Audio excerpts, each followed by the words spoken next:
that all of this cannot be achieved if we do not have collective effort, if there is no cooperation, collaboration, or strategic partnerships. I do want to take the opportunity to just acknowledge and to thank our sign language interpreters. You saw Denku Wedderburn earlier on, and I see Antoinette Tony Aiken. Thank you so very much for supporting and for facilitating members of the hearing impaired as well as deaf community. So you just heard from Dr. Gary Conneal, UN Resident Coordinator. And now we make way for Imega Breeze McNabb, Executive Director, PSOJ. She's known for her extensive experience in building membership organizations through partnerships and for her innovative skills in fostering constructive relationships among stakeholders. Please make her welcome. Thank you very much. Dr. Terry Curry-Reed, or Master of Ceremonies, Dr. Gary Conneal, or UN Resident Coordinator, Dr. Dana Morris. I think are you muted? Let me just check. No, I am unmuted. No, she's not muted. I'm a professional when it comes to lip reading, by the way. You're just ensuring that we can hear you, but we're letting you know that you look absolutely fantastic. Thank you. I don't know what the problem is though, because okay, I'm hearing her, but very low. So we're just gonna see. Let's see if we can get her. Okay, so I believe our persons on Zoom say that they can hear her just fine. Okay, I'm seeing we hear her fine. All right, hearing well, I will no longer interrupt. Imega, over to you. All right, let me proceed. Dr. Dana Morris Dixon, our Chief Business Development Officer at the Jamaica National Group and our keynote speaker this afternoon. Distinguished panelists, our key partners, everyone online, good afternoon. I bring warm greetings on behalf of the private sector organization of Jamaica to our friends and partners at the United Nations in Jamaica, the Caribbean, and beyond. Many congratulations to you on the celebration of your 76th anniversary under the theme Partnerships for Peace, Planet, and Prosperity. The theme beautifully sums up our own deep commitment to the UN Sustainable Development Goals. You might ask why the PSOJ would be committed. I would respond with another question. Are the Sustainable Development Goals only for governments to strive for? Far from it. We believe that the private sector has a unique and important role to play in helping to create a world that is more secure and prosperous, to nurture an environment that is both healthy and thriving. In fact, at the PSOJ, we need to work hand in hand with the public sector and our development partners as we work to overcome challenges and make the SDGs a reality. The SDGs are ambitious goals, and as we seek to emerge from the current pandemic, they may sometimes seem almost beyond our grasp. This is why collaboration across sectors and public-private partnerships make even more sense. Unity of purpose is everything in these rapidly changing times. And by the way, that's the last SDG 17, Partnerships for the Goals. How are we planning to achieve this? We have already taken some meaningful steps towards implementing the SDGs. The goals are overlapping, interconnected, and empowering. They can work, and we must make them work. As an umbrella organization, the PSOJ is working with its members, large and small, to plant 500,000 trees. This is 500,000 of the government's projected 3 million trees to be planted. It's SDG 13. Take urgent action to combat climate change and its impact. And it is SDG 15, restoring life on land. We have also partnered with UNICEF and others to develop what we call the Safe Spot, 24/7 child helpline for under 18s. That has to be SDG 3, good health and well-being, and SDG 16, creating peaceful societies for all. Our children are more vulnerable than ever to abuse and domestic violence, and their mental and physical health and safety must be protected. Then there is our partnership with the Ministry of Health and Wellness and UNICEF through the Private Sector Vaccination Initiative. This includes a web-based tracking system for vaccine. That's SDG 3. Our Energy, Environment, and Climate Change Committee continues to work hard on helping to set up sustainable environmental best practices for employers across industries. Of paramount importance is a continued movement towards rolling out a complete ban on single-use plastics. Responsible consumption and production is SDG 12. It is a critical one for the private sector as we move towards a greener future. Between 2000 and 2017, according to the UN, our global material footprint has increased by 70%. That footprint has to be much lighter. For our health and to achieve SDG 11, sustainable cities and communities, it is all about improving our quality of life. Entrepreneurship is one of the tools we can use to restore and rebuild our economy post-COVID. In the short term, the PSOJ helped to develop the e-commerce national delivery solution, ENDS, connecting consumers to small businesses during curfew hours. The response has been positive, but we need to pursue all the opportunities of the digital pathway much further for our businesses. Large, small, and in particular at this time, micro businesses. SDG 8 is about decent work and economic growth. The rapidly evolving digital marketplace can certainly provide both. None of this can be accomplished without a safe, secure environment. The PSOJ's National Security and Justice Committee is committed to finding solutions. That's SDG 16, Peace and Justice. Our collaboration with the UN Office for Disarmament Affairs and the UNDP for the Saving Lives Entity Salient Initiative represents a proactive and sustained multi-sectoral efforts towards accomplishing this goal. The program's focus on reducing armed violence in Jamaica is a critical step in addressing one of our country's greatest obstacles to growth, crime. Once again, I want to repeat this mantra. We must work together as we assess and reassess the needs of our society. We need to plan and discuss and prepare. And most of all, keep our eyes on the goals. We cannot allow ourselves to be distracted. We must not be disheartened. We must not lose sight. We know we have the tools for success. We must be bold enough to use them. The SDGs are all about taking action. We at the PSOJ and the private sector are ready for action, and we take the challenges in hand, whether it is climate change, COVID-19, crime, or unemployment. We must work urgently to restore our society to equitable, safe, and sustainable levels of productivity and wealth creation. We owe it to ourselves and to future generations. Thank you, and we look forward to a continued productive dialogue this afternoon. Oh, my goodness. Thank you so very much. I'm Mega Breeze McNabb, Executive Director of the Private Sector Organization of Jamaica. Such a spirited speech. Keep our eyes on the goals. We have the tools for success. We just have to be brave enough to use them. She certainly reminded us that, the endeavor and the efforts to achieve the desired outcomes and the SDGs can't be left to governmental agencies or organizations alone. It requires partners who can combine strengths under the shared vision. And speaking of partners, I certainly would like to take the opportunity to acknowledge our partners without whom all of this collaboration, these efforts, the outcomes, the meaningful action that we see would not be possible. So we'd like to acknowledge the Planning Institute of Jamaica, the Private Sector Organization of Jamaica, the Sandals Foundation, Kingston Creative, GraceKennedy Foundation, the Ministry of Culture, Gender, Entertainment, and Sport, the Governor General's Program for Excellence, and King's House, the AC Hotel Kingston, where we're broadcasting live, ATL Automotive, BMW and Mini, Audi, and Kia showrooms, Spanish Court Hotel, the S Hotel, Montego Bay, Jewel Paradise Cove and Playa Group Hotels, the Embassy of Spain, Embassy of the Federal Republic of Germany, the Canadian High Commission, the Nigerian High Commission, the Jamaica Stock Exchange, and of course, the Ministry of Foreign Affairs and Foreign Trade. Thank you so very much for always being there whenever we reach out, whenever we have projects, whenever we need to get things done. You always help us to get the impact that we absolutely need.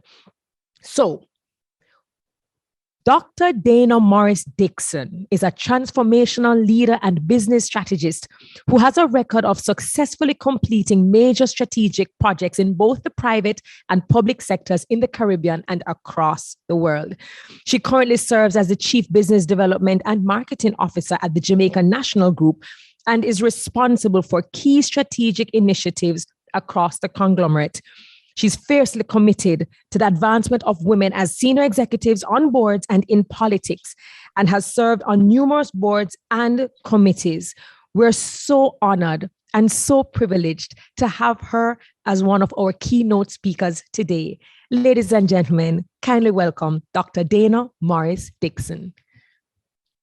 Thank you very much, host extraordinaire, Dr. Terry Carell-Reid. I've been on from this morning and you've done a fantastic job marshalling all of the activities today. So I want to thank you for that. Dr. Gary Conneal, the resident coordinator, Mrs. Imega Breeze, who made me not need to speak because she spoke so eloquently and so beautifully about the role of the private sector. And to all the partners, organizers, to everybody listening today, good afternoon to all of you. I have to start by especially thanking Dr. Conneal for inviting me to speak at this partnership forum today, which also celebrates the 76th anniversary of the United Nations. Now, in my former life, I was an academic and I lectured in international relations at the University of the West Indies. So I spent many years teaching international relations, and the UN Charter was a big part of my work and my teaching. So it's been quite interesting for me to get the opportunity to speak here in relation to the United Nations and its work. Of course, I'm going to start. I'm at a UN event. I'm going to go back to the UN Charter, which serves as that key framework for multilateralism, which is, in my mind, just partnership writ very big. In the preamble, when you go to the end, which is looking at really the goals for this charter and the United Nations, it speaks to employing international machinery for the promotion of the economic and social advancement of all peoples. It goes further in Article 1 to talk about the goal being to achieve international cooperation in solving international problems of an economic, social, cultural, or humanitarian character. And throughout it, you see references to the goal of higher standards of living, full employment, conditions of economic and social progress and development. That charter laid out the general framework that would, it was hoped, lead to peace and prosperity. It was a true partnership of all countries. Most countries at the time. Its ideals were good and remain noble even today. I was so happy to see the launch of our common agenda last month, and I'll use that term a lot, our common agenda. It is such a powerful term, which sets out an updated and more inclusive framework for multilateralism going forward.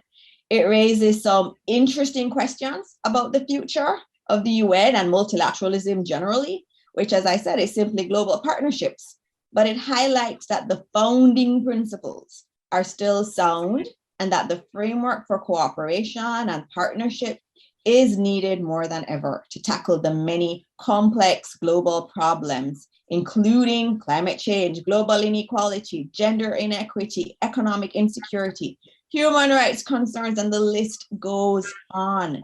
We must remind ourselves all the time, and I heard Imega say that, I heard it in some of the other presentation, that the UN Sustainable Development Goal, the last one, is partnership to achieve the goals. And this was quite fitting, as there is nothing that can be achieved nationally or globally without partnerships. 2 years ago, I was in the United Kingdom, and I was on a call with the JN Group CEO, the Honorable Earl Jarrett, and we were trying to figure out how we were going to present our new entity to the diaspora market and to the broader UK market. We decided to undertake something that hadn't been done before. He had this lovely vision of having the first Caribbean bank in the United Kingdom to support our diaspora community. And it was a big deal. There are not many banks that have been authorized in recent years, and there had never been a Caribbean bank that got full authorization from the Bank of England. And we were on the cusp of doing that. And we had a conversation about, how we would speak to the media, the press, to people about this new entity. And I went back to my notes from then over the weekend, because that conversation led to a conversation about the UN Sustainable Development Goals. And we were talking about it, and we were talking about how many partnerships we had in the UK, and how in supporting the diaspora, we had to get very close to the church. We had to do a lot of community work and work with community organizations that were serving the Caribbean and African diaspora quite a bit. We talked about the work that Paulette Simpson was doing in terms of from the palace to going to funerals every Saturday and Sunday. And just that notion that, these partnerships were so important, and connection to the diaspora was so important. And we went back to the Sustainable Development Goals, and we're going through them just like Amiga just did. And we were talking about our work in the UK and linking them back to the Sustainable Development Goal. And it's so important that as organizations, that the Sustainable Development Goals aren't just something on paper, aren't just something that we talk about in our sessions or in these nice fora, that is actually something that's alive. That as we're doing our business, as we're talking to reporters or anyone about why we're doing what we are doing, that we're also connecting it back to that. And in its broadest sense, the greatest achievement of the UN, in my mind, is the blueprint it has established, not only for countries to attain harmony and sustainable development, but the example it provides for sectors and organizations such as mine to embrace in their effort to impact lives, to embrace the effort of impacting lives while achieving profit. And, isn't that what the Global Compact is all about? And I know we're going to hear a lot about that Global Compact, but that's really what it is. How do we play our role while also achieving those profit motives? And I think for all of us in the private sector, we have to have a commitment to achieving the Sustainable Development Goals, and they need to undergird all of the work that we do. I was also looking back at an idea on some of the work that we've done, and I heard Dr. Conneal speak about small business loans. And in our organization, that was one area that many years ago, when we started the JN Small Business Loans Company to do micro lending, a lot of people, even people on our board, and I know Earl Jarrett speaks about this all the time, thought that's crazy. You can't lend unsecured to individuals who don't have many things. And furthermore, you said you're going to use their fridge and their stove as collateral. That's crazy. And we have to understand that in addressing a lot of the issues that are confronting us, we're going to have to be bold, and we're going to have to do things different. And there's going to be times when there is going to be resistance to it. But the reality is that we needed to get loans to individuals who ordinarily would not qualify, who ordinarily did not have assets that they could use as collateral. And so you had to boldly move. But even though the organization wanted to boldly move, it understood it needed partnerships to help in undertaking that risk. And so there came in the partnership with the government through particularly the Development Bank of Jamaica. We also got support from international donors who were also very much seeing this as an area that we needed to pay more attention to. And so we had the USAID and the US International Development Finance Corporation working with our group in terms of addressing that problem. So it's not just a private sector entity thinking, okay, this is a new line of business, but it's also how do we solve a problem, and not just solve it on our own, but also partner in solving it. And I think many of us, there are many more things that we can do in terms of our products and our services that are solving some of these concerns and these issues. And sometimes it's not necessarily the most profitable thing, but it's the right thing to do. And there are other partners that we can work with in delivering these products and services. And one of the greatest things is, lending to people unsecured who don't have a lot of assets is actually good business. We found their great credit. They repay their loans. And so that bold move was actually a very good move, because it then proved that we just needed to believe in people and give them the access to the capital that they required at the time. Now, if you think about our national problems, and there are many of them, none of our national or global problems can be solved without partnerships. We speak about climate change, crime, gender inequity, inequity in access to good education. All of these and other challenges cannot be resolved by one actor. Now, our private sector is very strong in Jamaica, and Amiga spoke about all of the many initiatives that we have in the private sector, and the private sector is doing quite a bit and is very involved in policy making. And even if we look at the COVID-19 response, we have already seen many instances of private-public partnership, and even the global partnerships there, from the initial COVID task force that brought together people from across the private sector and civil society, to bilateral partnerships in securing much needed vaccines, even though that has not really been evenly distributed globally. And that's something that I know the UN has been speaking quite a bit to, in terms of vaccine, the rollout of vaccines in a very inequitable manner.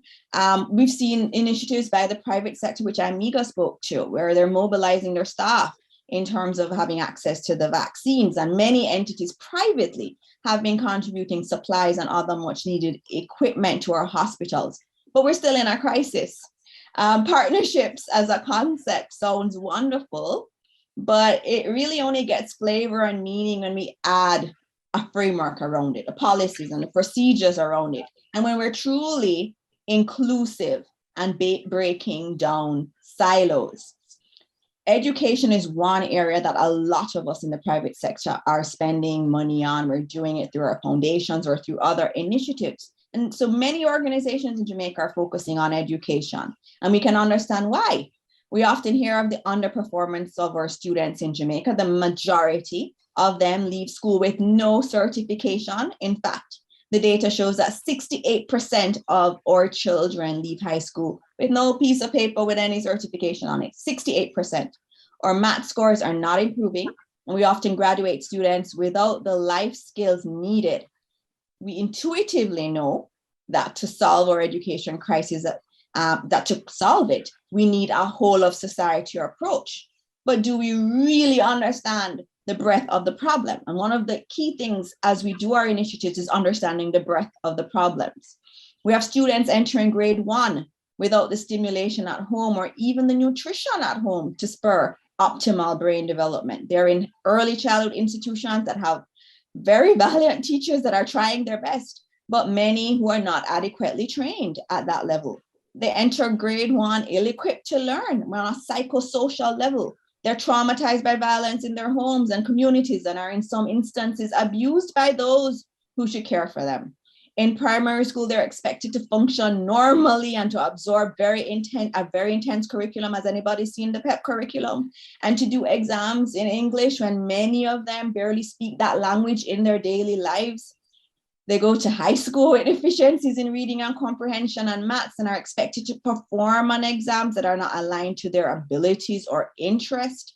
We have many institutions that are failing them. We've seen some of the reports from our Auditor General. And then you add to all of this COVID and the lack of face-to-face access to learning. We're in a crisis in education. And so we understand why everyone is wanting to do a bit of something. But how do we solve all of this? It can only be through real partnerships. And I emphasize the word real.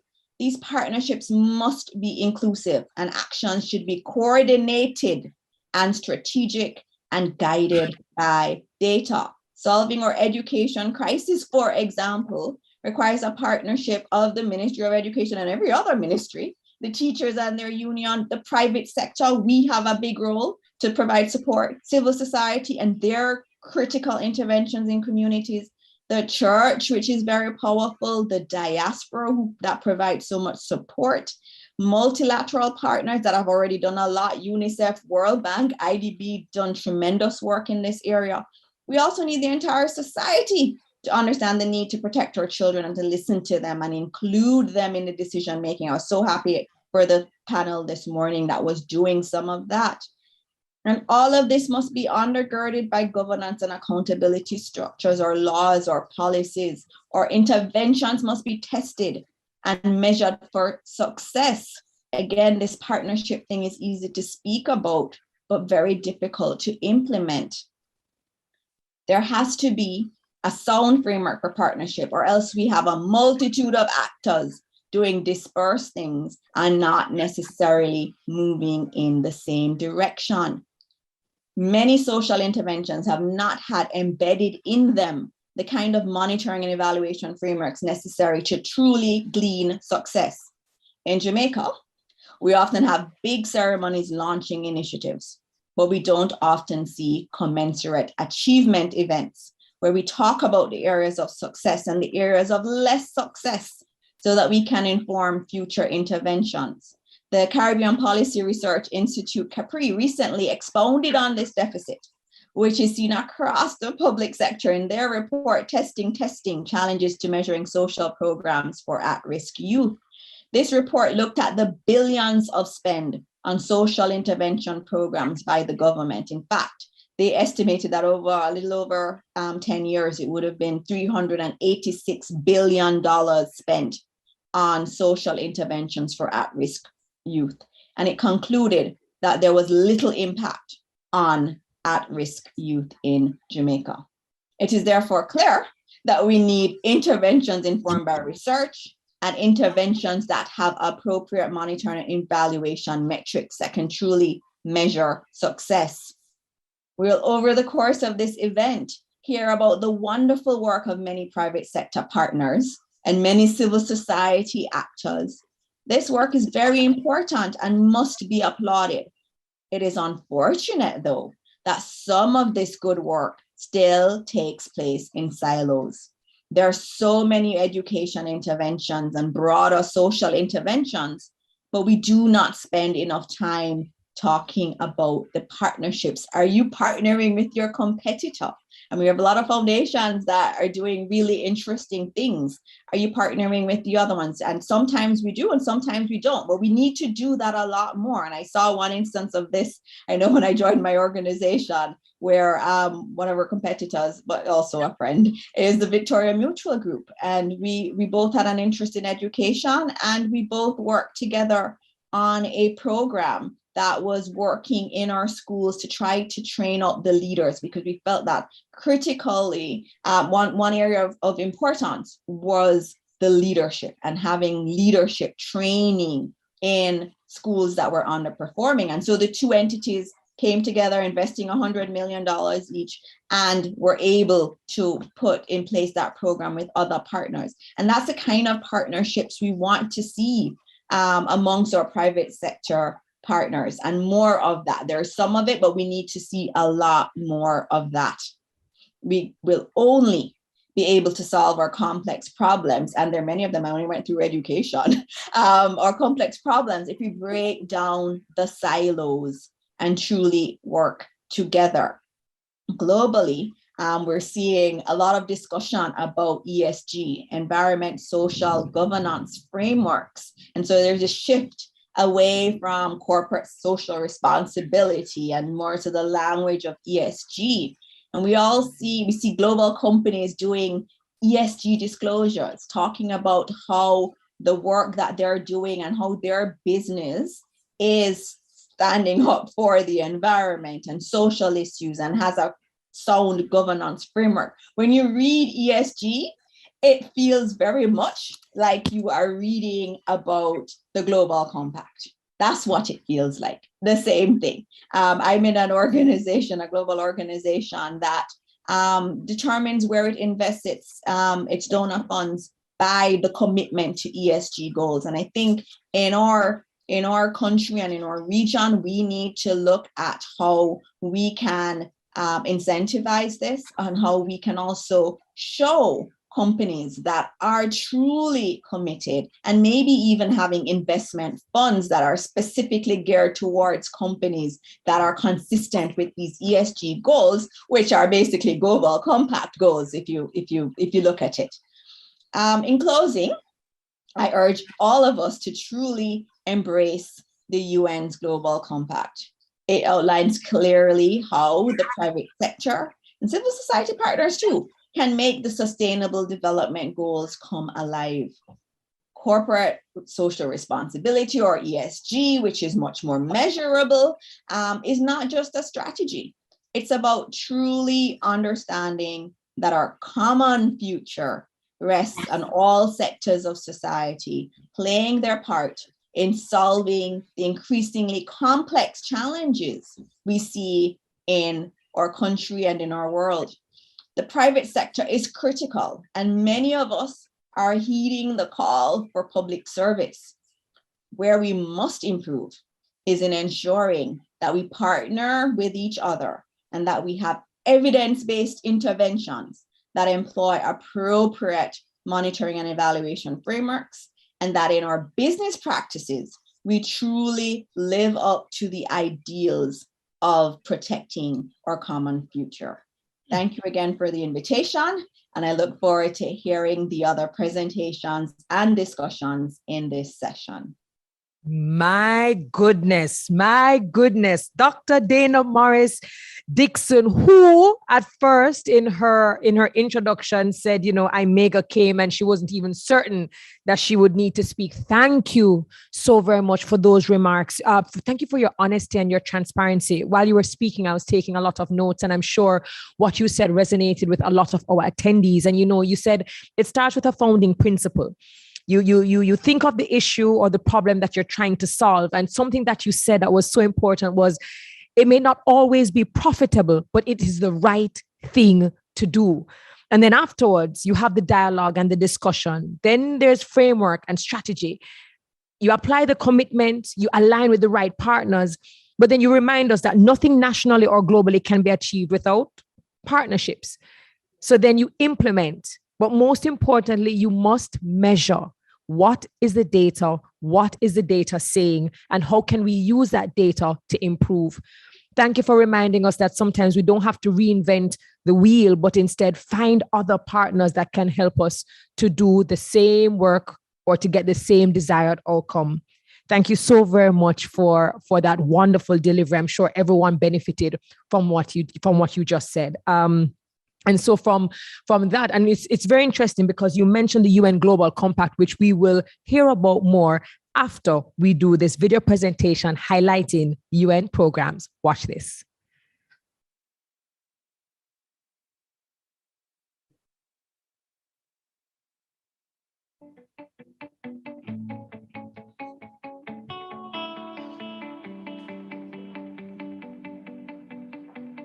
We are currently implementing a project entitled Conserving the Natural Resources Through Innovative Agricultural Techniques in the Negril Environmental Protection Area through seed funding from the UNDP implemented GEF Small Grants Program. We also have received co-financing from the National Environment and Planning Agency through the IEECO Regional Project, which is implemented by the United Nations Environment Program. So there are 3 expected results from the project. 1, which is the establishment of a climate-smart agriculture demonstration site. 2, improved livelihoods for the farming community. And 3, sustainable land management across the Negril Environmental Protection Area. So here you'll see the greenhouse that is currently constructed. It forms a part of the Climate Smart Agriculture Demonstration site. This greenhouse will expose the farmers to greenhouse farming that will enable them to adapt to the climate change impacts and also to basically have experience in these different techniques that they can adapt in their farming practices so as to be better able to carry out their farming activities.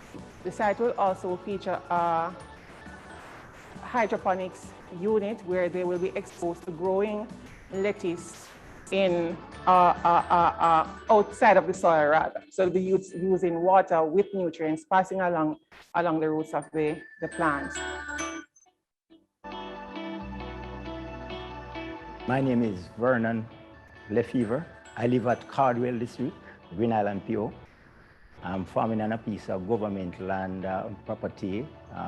No infrastructure is on it, but I produce like cassava, bamboo cane, sugar cane, and I do like pear, avocado. My name is Katie Ann Campbell. I'm from Marchtown in Hanover. I'm a farmer. I do livestock and also growing provision. You have sweet potato, you have cassava, I have yam, tomato, sweet pepper, pap chow. The training was informative and educational. We gather a lot. I gather a lot from it. I don't know what, but it was very good. I would commend the trainers. Talk about scouting, gathering information, and acting upon them, and which some of us have not even know what we were doing at first. But after that, going through that program, we learned about scouting. So we did things like, so we go through scouting, we talk about application of chemical, like fertilizer, how to use the fertilizer, the right time to use them. We also learn about the right amount to apply, and at the right place where we should apply it on the soil and all of that. Because some people used to just throw fertilizer anywhere, but after going through that program, we learn about the dripping point where you should put the fertilizer and all of that, you know. I'm really proud of myself from knowing where I started off to where I am now with NEP, that they do a lot for me. They also teach me things that I didn't know about, things that I didn't know to do, how to use the chemical correctly and stuff like that. So I'm really proud of myself to where I've been with NEP at this moment. We also learn about how this with the soil. So whenever you plant something, like I plant the yam here. So now that I plant the yam here and I reap from here, whenever time I'm going on to you to do the sweet potato, you're not gonna use but the same area that you use to do that planting. You're gonna go to a new area and then you're gonna plow up that land and leave it there and then you come back. I used to like plant the points in row, but now I learned that it is best to use them as a backup, you know, and that is very good. So now that I go to the training uplifts me, I get more, it pushed me more, it gives me a lot of goals to say, okay, you are heading in the right direction, but you weren't doing it before. In my farming now, I plant more, so I have like more customers, I can do more, like I produce to the hotels and stuff like that. So it do more for me because what I wasn't doing, it makes me doing it now. So at the end of the day, I'm producing more. So I'm expanding now. So there are other trainings that are currently being planned for the farmers, which we will be engaging in shortly. And that is their personal development and finance. So helping them to approach their farm as a business, taking into consideration, documenting their expenses and how they can better set adequate market prices. Also looking at how these change in their techniques will help them to save more. When the greenhouse that is here is complete, they will be going through detailed training in understanding greenhouse operations. So they will be the ones that will be here at the site carrying out the day-to-day management activities so that they can get that hands-on experience. Now, the Negril Area Environmental Protection Trust is really appreciative of the support from the GEF Small Grants Program, which is a UNDP implemented program. So we are happy for the support and the guidance that they have given and the investment that they continue to make to improve the livelihoods of small farmers, and not only farmers, but people at the grassroots level all across the country as they seek to maneuver the different challenges that they face on a daily basis in carrying out their livelihood activities. I give thanks to NEP so that we can have a better country.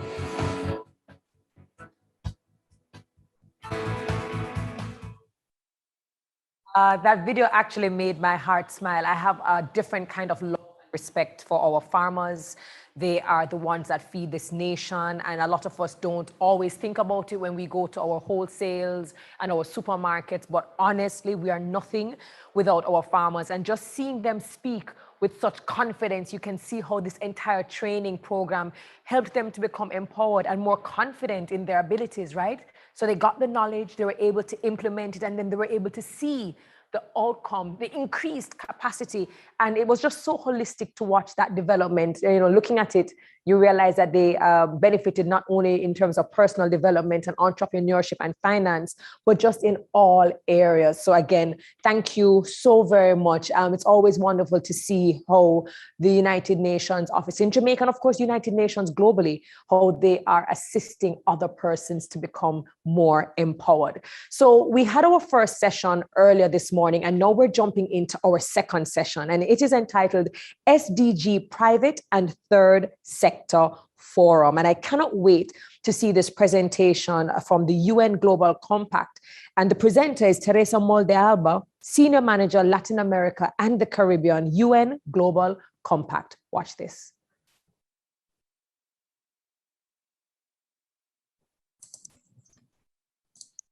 Hello, good afternoon. It's very nice being in this forum, and I would like to especially thank Dr. Morris for her kind words of encouragement, hopefully for the private sector to move into the Global Compact and be part of it. I would like to share with you a presentation.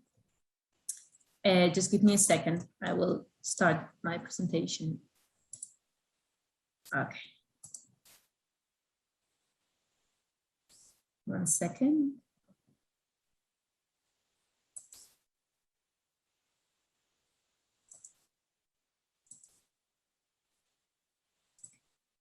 So yes, I will. I would like to explain to you what the Global Compact is and what it does around the world. And the first thing to say is how we started out. And it was Kofi Annan, UN Secretary General in 1919 at the Davos Forum, that he said, I propose that you, the business leaders, and we, the United Nations, initiate a global compact of shared values and principles, which will give a human face to the global markets. And I think this is a great frame to start out, to understand that the United Nations Global Compact is the world-leading voluntary corporate citizen initiative.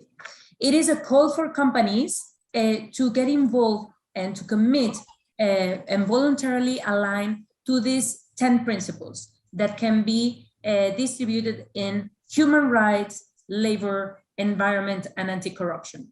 So what we're asked from the Global Compact is to be responsible, to do responsible business aligned with these areas. But we also ask you to be part and to be part of a larger contribution. So the private sector is not only called to do responsible business, but it's also called to contribute to the SDG agenda. You have all heard about this agenda, and we understand that, as it was said by Dr. Morris, without partnering, without working together, we cannot really reach the results. We know that this COVID pandemic has thrown us back 10 years in the development agenda. So we do need to work together, and Global Compact is this platform to work together. It's an initiative that is voluntary for the companies and other organizations to join. And it is based on the set of values and principles and creates a network of companies and other stakeholders that allow us to learn and to exchange our best practices. The UN Global Compact gathers 13,000 businesses that are committed to these 10 principles, and that year after year report, and I think this is very important, They commit to the 10 principles and they report what they are doing about these principles. We also have within our initiative 3,800 non-business participants, which shows as well that this is a business-led initiative, but at the same time, it's an initiative that puts together in the same space, in the same platform, private sector and third sector as well. In Latin America and the Caribbean, we have around 2,700 companies joining the initiative. And we have around the world 69 Global Compact local networks. What is that? It's the initiative that has taken form as an independent legal entities in different countries. So each of these individual organizations focuses in bringing the global offering to the local level and to the local needs. I think it's interesting for you to know that, if I can move this presentation, that what the local network have told us that are the priorities of the companies that work with them at the local level, you can see that are the same all around the world. Talking on SDGs, general corporate sustainability and the 10 principles, human rights, gender, and climate change. Those are the core issues that the local networks work with the companies.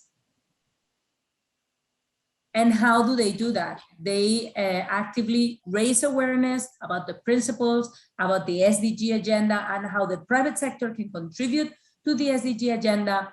They have capacity building, they recognize leadership, they have multi-stakeholder spaces, dialogues that connect government, civil society, UN system, and academia, and other and companies and private sector. They put them together, which sometimes leads to partnerships, but in any case also directs and facilitates spaces for policy dialogue, where private sector representation is essential, but it's not any private sector, it's a private sector that is committed to responsible business and to sustainability. We have made significant progress. We have been able to measure a little bit how is the progress in the corporate world globally. And what we're seeing is that 88% of the companies are taking action, say that they're taking out action on SDGs. This is good because in 2016, the prior time we did the measuring, it was 75. So we are advancing. In terms of policies and practices in place related to those 4 areas of the 10 principles, human rights, labor, environment, and anti-corruption, we see that we are around 90% of the companies have embedded policies and practices around these topics, which I think is very significant. So what we do at the Global Compact is tell the company how. How do we do it? Not what you have to do, but how to do it. It's not what business you do, it's how you do business. And we see that 86% of our global and economic system need to refocus on equitable growth. We need to put people in the center of the agenda. There is a significant progress from the business community, and I think it's important to see how we have moved in these 20 years from committing voluntarily to generalistic 10 principles into making specific commitments. And in climate action, for instance, 900 of our companies have signed up for business ambition for 1.5, which means that they have committed to certain emission targets that would put them below the 1.5. We also have, I think it's around 1,000 companies that are in this gender equality program, where 82% of the companies have embedded into their sustainability plans the gender equality issues. And the same, we have a water mandate coalition where we have developed the first framework with our allies and guidance for companies to set contextual water targets. And we have a program that is very exciting one that brings in the young SDG innovators, young people from corporate world that have brought 200 business innovations and solutions for their corporations to incorporate and advance on the SDGs. So what we see is a world where corporations, companies are able to advance. They have committed several years ago, and they have advanced in these commitments to the 10 principles. They are saying that they are contributing to the SDG agenda, but the truth is that we're in a world that is not on track. We need to meet these sustainable development goals. And what we have found is that pre-COVID, the gender gap was in 257 years. The gap was 257 years, and nowadays, a year and a half later, is 268. We're getting worse. We see domestic violence has risen, depending on where you look at, what part of the world you look into, but it has risen 30% up. We see the poverty has raised 1% globally, which translates into 0.7% increase in child labor. And we see how we are we have a global warming that is predicted to be 3 Celsius degrees, but we are throwing 8 million tons of plastic to the oceans. So we do need to find a way in this decade that we have until 2030. We need to find a way to scale up the global and collective impact. In that sense, the Global Compact has designed a new strategy for scaling this impact. And what it's focusing on has defined a certain amount of focus areas with impact goals, specific impact goals. We have designed a strategy to connect, learn, and lead with a portfolio of engagement opportunities with events, the academy, which I will explain what it is, peer learning groups, accelerators, policy and advocacy campaigns, and think labs. I will not be so specific, but just to drive you through and get the general idea of what the Global Compact does at the global level that can later translate into local is focusing on certain areas. We have worked strongly with human rights, and I do have to say that Latin America in general has a very strong experience in dealing with business and human rights. We're focusing now in labor and decent work, and we're talking about living wages, which I think it's a very important issue and concept that should be introduced in the conversation that goes above and beyond human rights. We need to, we are addressing climate change, and we're showing in a fairly easy way how a company can incorporate, can measure what their impact is, and can incorporate best practices and actions in order to mitigate and to adapt to climate change, which is so important in the Caribbean region.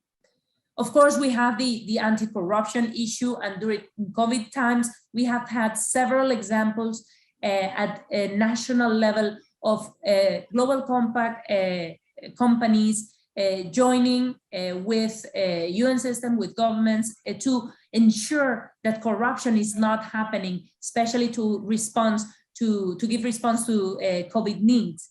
And we are touching very strongly the gender equality topic related to the business environment, and of course, SDG integration and transformational governance. We like to provide to all companies, doesn't matter the size, the maturity of their actions, if they're starting, you know, if they are in principles of the Global Compact 101, or if they're already, you know, being part of partnerships and advocacy level in the country, we want to provide them a way to walk through their sustainability journey. We give them opportunities to connect with the industry, with experts at the global level. We give them opportunities to learn. Also, we want to find the ones who want to lead and to be champions in the different topics of sustainability. And we want everyone to commit and communicate and say what they're doing, right and wrong, positive and negative. In the positive, see how we can increase it, how we can scale the impact. In the negative, how can we compensate or mitigate the damage we're doing.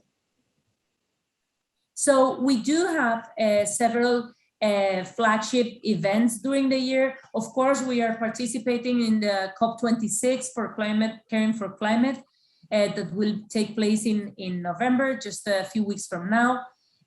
We are very strongly working on gender equality. And our flagship event for the year is called the Leaders Summit 2022. That is always in June.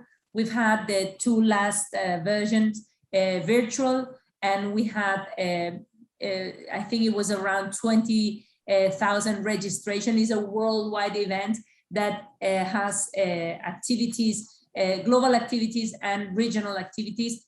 And it goes along during 26 hours, we say, chasing the sun, which is very interesting. And we also have a big event. It's called Uniting Business Life during the week of the General Assembly in New York, which has been, again, online this year. So we have several events. We have learning platforms. We have the biggest sustainability library online, the Global Compact library that has publications around all the topics, all the principles, and all the initiatives we have. We also have several tools like around women empowerment principles we did with UN Women, and many other tools that you can find in our library.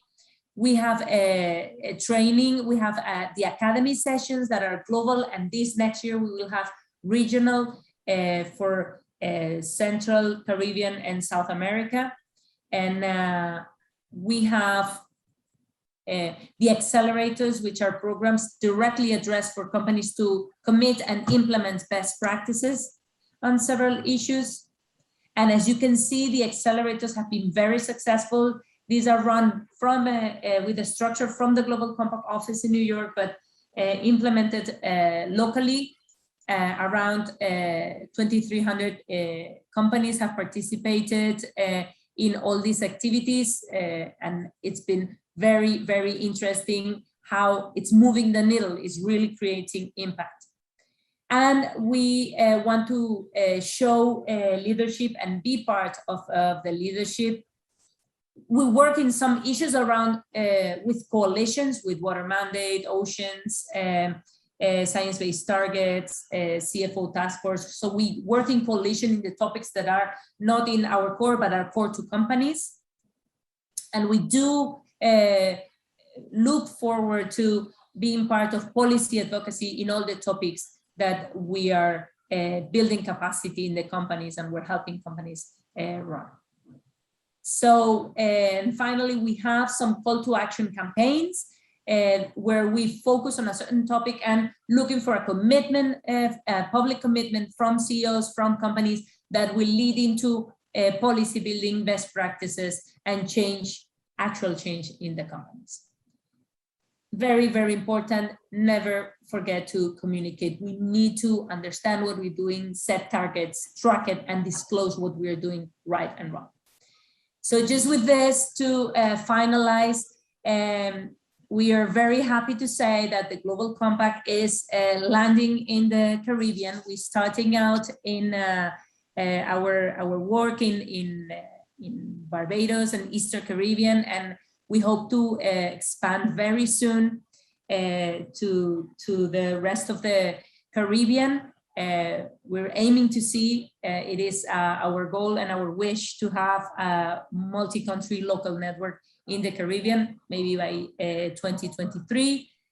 We'll see how it evolves, but this means that we need the commitment of the private sector. We need them to be part of this initiative and to start committing with us. So thank you very much all for your kind words and for your support. and for this opportunity.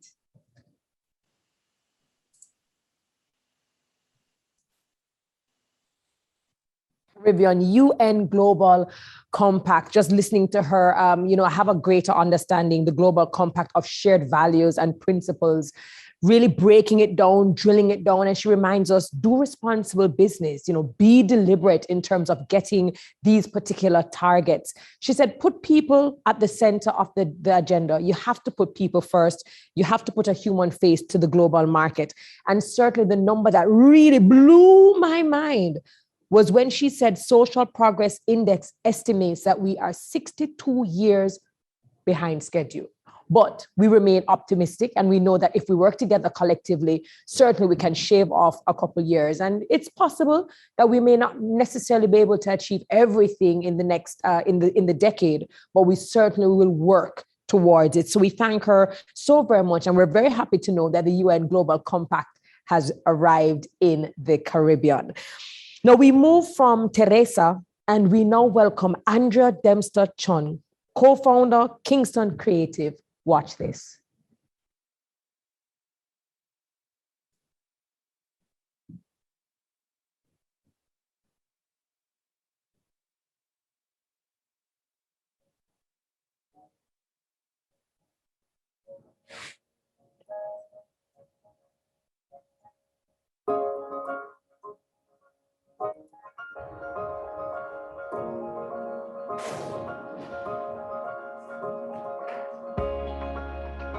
Hi, my name is Andrea Dempster-Chun, and I am the co-founder and executive director of Kingston Creative.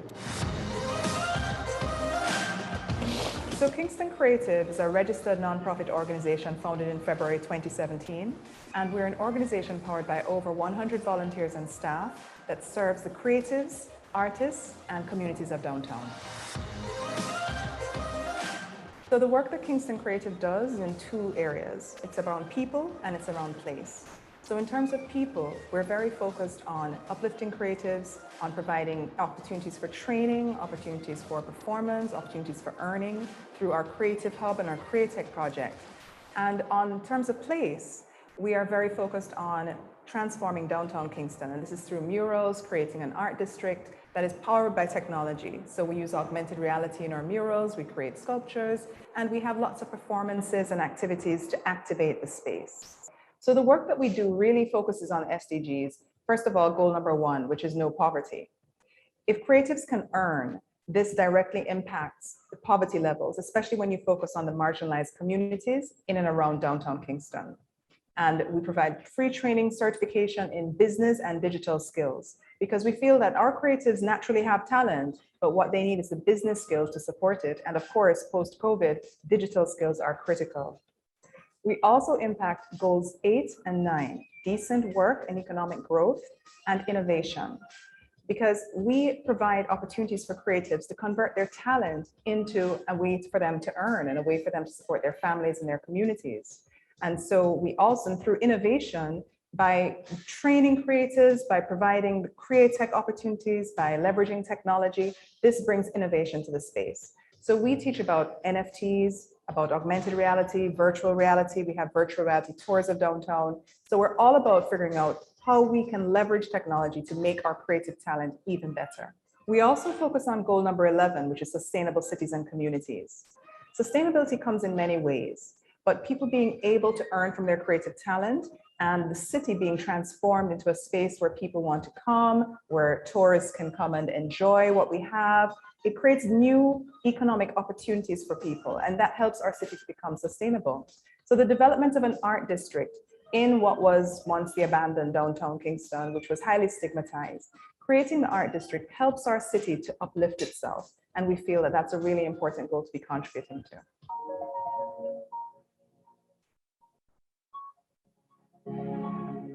So some of the beneficiaries of our work are the artists. They are the primary beneficiaries. Artists, and in particular, the artists who come from the communities in and around downtown Kingston. Through our work, we have created over 65 new murals in downtown Kingston. This generates employment. We've had several, every single month we've had art walks. And so this creates an opportunity for artisans to sell their goods. It creates an opportunity for artists to perform, musicians to perform. And so the direct beneficiaries are the artists and creatives who are often marginalized. We use the term MSMEs, but we don't usually think about creative entrepreneurs. We don't usually think about creatives as business people. And so we are impacting that population. And then specifically, we always make sure to include creatives who live in downtown Kingston. Ownership of what we're doing is very important. And so being inclusive and ensuring that artists from downtown Kingston are integrally involved in all our projects, in the incubator, in the accelerator program, that they're getting their business registered, they're part of the trainings, and also the mural and performance work that we do. It's very, very important to us. And these are some of the groups that we impact. So the impact of COVID on our industry has been very serious. We would understand that we've been locked down for about 18 months. So a lot of artists have not had the opportunity to perform. Theater spaces are not usable, cinemas are closed, film screenings, festivals, all of these things have been impacted. And so as the community that we serve has been impacted, we have had to find ways to pivot and to find ways to support them even through COVID. So some of the things that we have done is, of course, we've gone online. So we have transferred a lot of our meetups, our art walks into the online space. We have also given grants. We've given over $47 million worth of grants to creatives. Those creatives who may have been unregistered and therefore weren't eligible to qualify for other kind of support given by the government. So we were able to give grants for creatives to go digital, to take their work online, for them to create websites. We gave consultancy vouchers so that people would build websites for creatives. And so during COVID, it really challenged our team to be innovative about how we were operating and to how to help our creative community to really operate innovatively as well. So Kingston Creative works to catalyze change in the creative sector by partnering with entities like the Ministry of Culture, Gender, Entertainment and Sport, the Ministry of Industry, Investment and Commerce, as well as the Jamaica Social Investment Fund, the IDB Lab, and many other partners, including the EU and lots of private sector partners that cheer us on, support our work. So UNESCO has declared 2021 the year of creative economy for sustainable development. The Sustainable Development Goals are a global compact, a global partnership, cross-cutting goals that apply to many, many countries, but particularly to creative nations like ourselves. Creativity is a way for us to achieve sustainable development for our nation. And so in the work that we do, we seek to educate, alleviate poverty, create better lives for creatives, because in turn, they will then create better lives for their communities, they will have access to global markets, and this uplifts our whole nation. So we see the SDGs, achieving the SDGs, the Sustainable Development Goals, as integral to what we do to benefit Jamaica. Our vision for Jamaica, I would say, is in two parts, in people and place. In terms of people, we want to see a Jamaica by 2030 where people can express themselves, where they can earn, where they can have a decent living, where their cities are safe, where you can walk downtown freely, enjoying all the culture that is here, where there are no marginalized communities, no borders. And we believe that art is a lever to both transforming lives of people and the space of our old city. And so we're really excited about using art for social and economic development, and to see a transformation in our city of downtown, and a transformation in the lives of creatives, and how their work is valued, in how they are seen, and where policy sits in our national development plans. So this is what we're really working towards. And I look forward to personally seeing a downtown which is vibrant, full of art, full of performance, lots of creative businesses clustered there. And this is what we hope to really see by 2030. So we'll just keep working at it.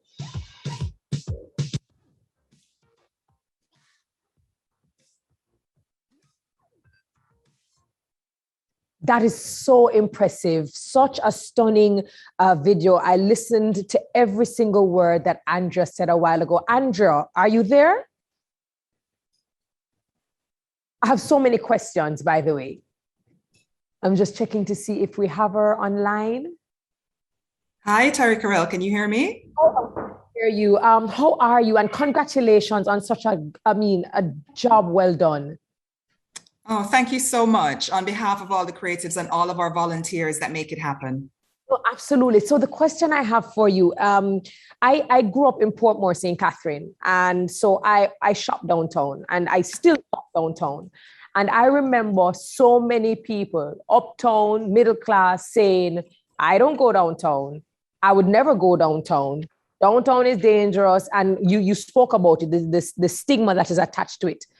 When you, and of course your team, came up with this idea of creating this art district, and not just creating this art district anywhere, but downtown, transforming it, creating jobs, you must have been told you must be crazy, right?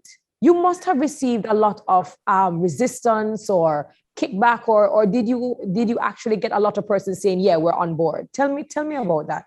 We got a lot of two things, a lot of fear from people who have been told since childhood and for generations, don't go below the clock, which is halfway tree. But we also got a lot of hope.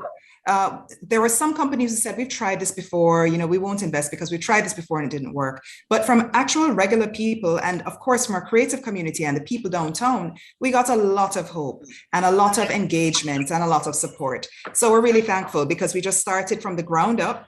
And with that groundswell of support, we were able to actually make a good start on catalyzing an art district in downtown Kingston. We're at 65 murals now and lots of different activities. We've actually built a creative hub, which is at 107 Harbor Street, where creatives can have offices and be trained. So we've made a good start, and just starting with people who really believe in the vision.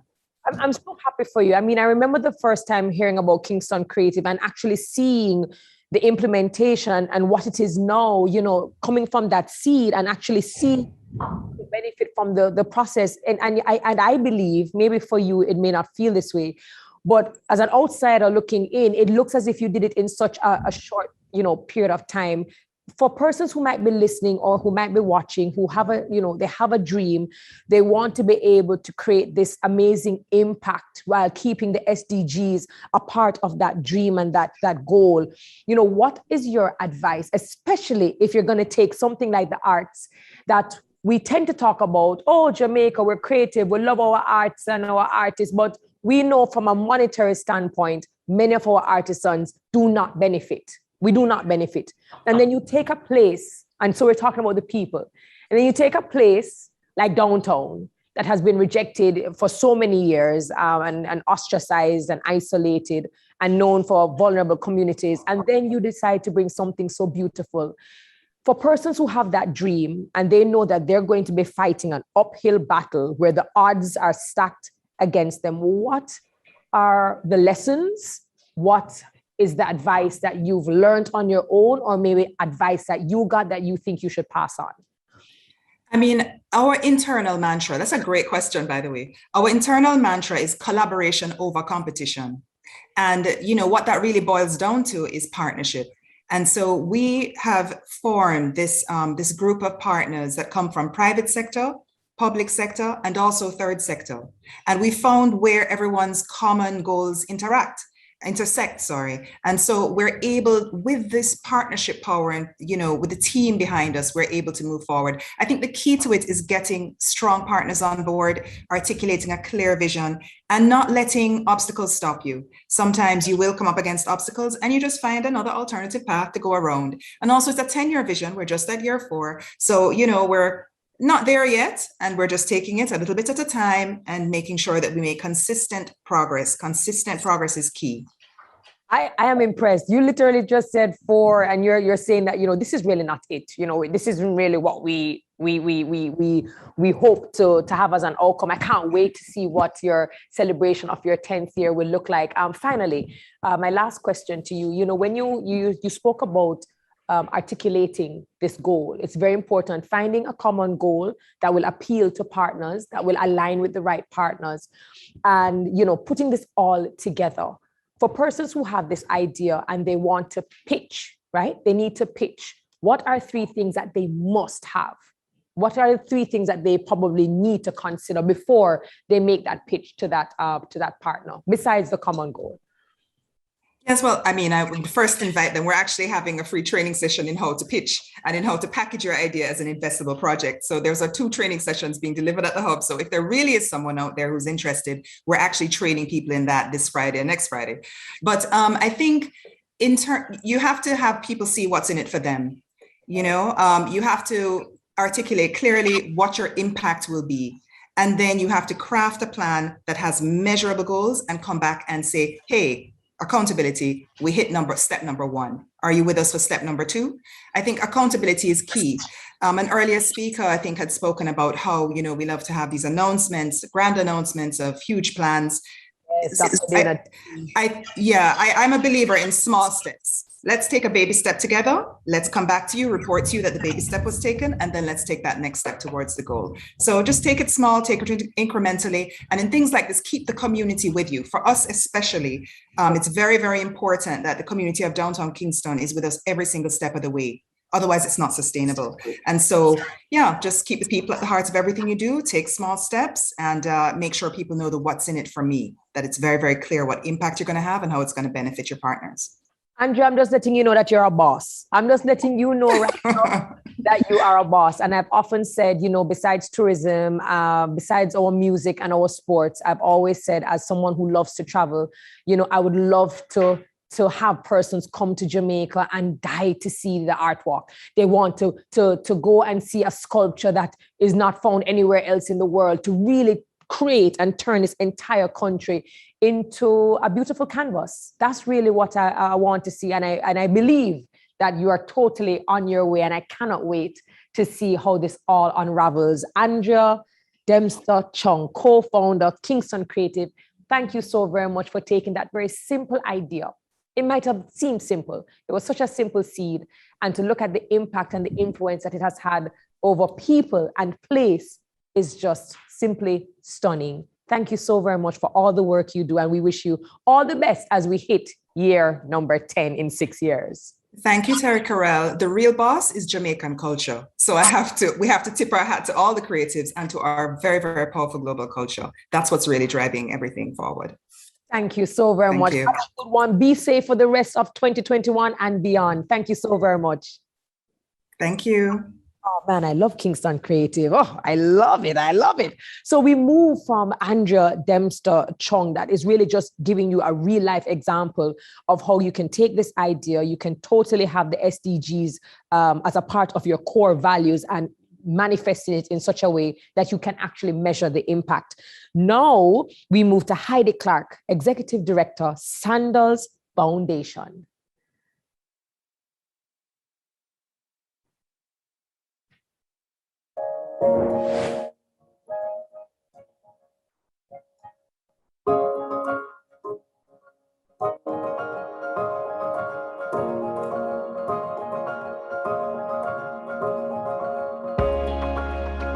Hi, I'm Heidi Clark. I am the Executive Director of the Sandals Foundation. The mission of the Sandals Foundation is really about using tourism to drive positive change into the far-reaching corners of our communities. Tourism is the biggest economic driver in this region, and there's no reason why it can't go from our shores to every corner. So for us, it's really about using our brand name. It's about harnessing the goodwill of our corporate partners and our travel partners. It's about reaching to our team members and using their expertise and their manpower to get out into communities, and of course the passion of our travelers. We want to make Jamaica a great place to live, but we also want to make it a place that people feel safe, that they want to come and explore our beautiful natural beauty, and then of course our history and our culture. There's so much to offer here. This year, our company celebrates 40 years, which is a huge milestone for us. The foundation itself is 12 years old this year. But for us, we really feel that the roots of our foundation were set 40 years ago when our company began. It has been the DNA of the Stewart family, and in turn, the heart of everything we do as a company.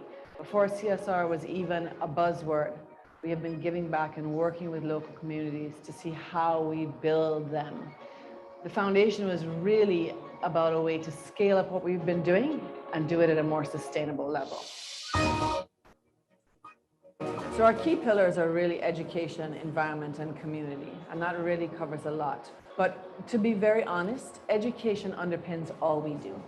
And it's not just about educating citizens of every age in basic literacy and numeracy, and ensuring that our schools have great infrastructure that are really trying to provide quality education for all. But it's about education in the areas of health. It's about education in the areas of environment, because knowledge is power. And having these tools helps us to lead healthier lifestyles. It helps us to preserve our natural resources. And those are all things that help to build stronger communities. When we look at one of the most important focus areas here in the Caribbean, it's all about reduction of poverty. How are we as a company and a foundation doing that? Well, it's really about being innovative with local industries, and it's about our purchasing power. So through the foundation, we have worked to build the capacity of local SMEs, artisans, horticulturists, agriculture, with direct linkages to the tourism industry. For us, it is about doing workshops to build capacity, equipment donations, bringing up products so that we're increasing outputs, having better outputs, and enabling SMEs to employ more individuals.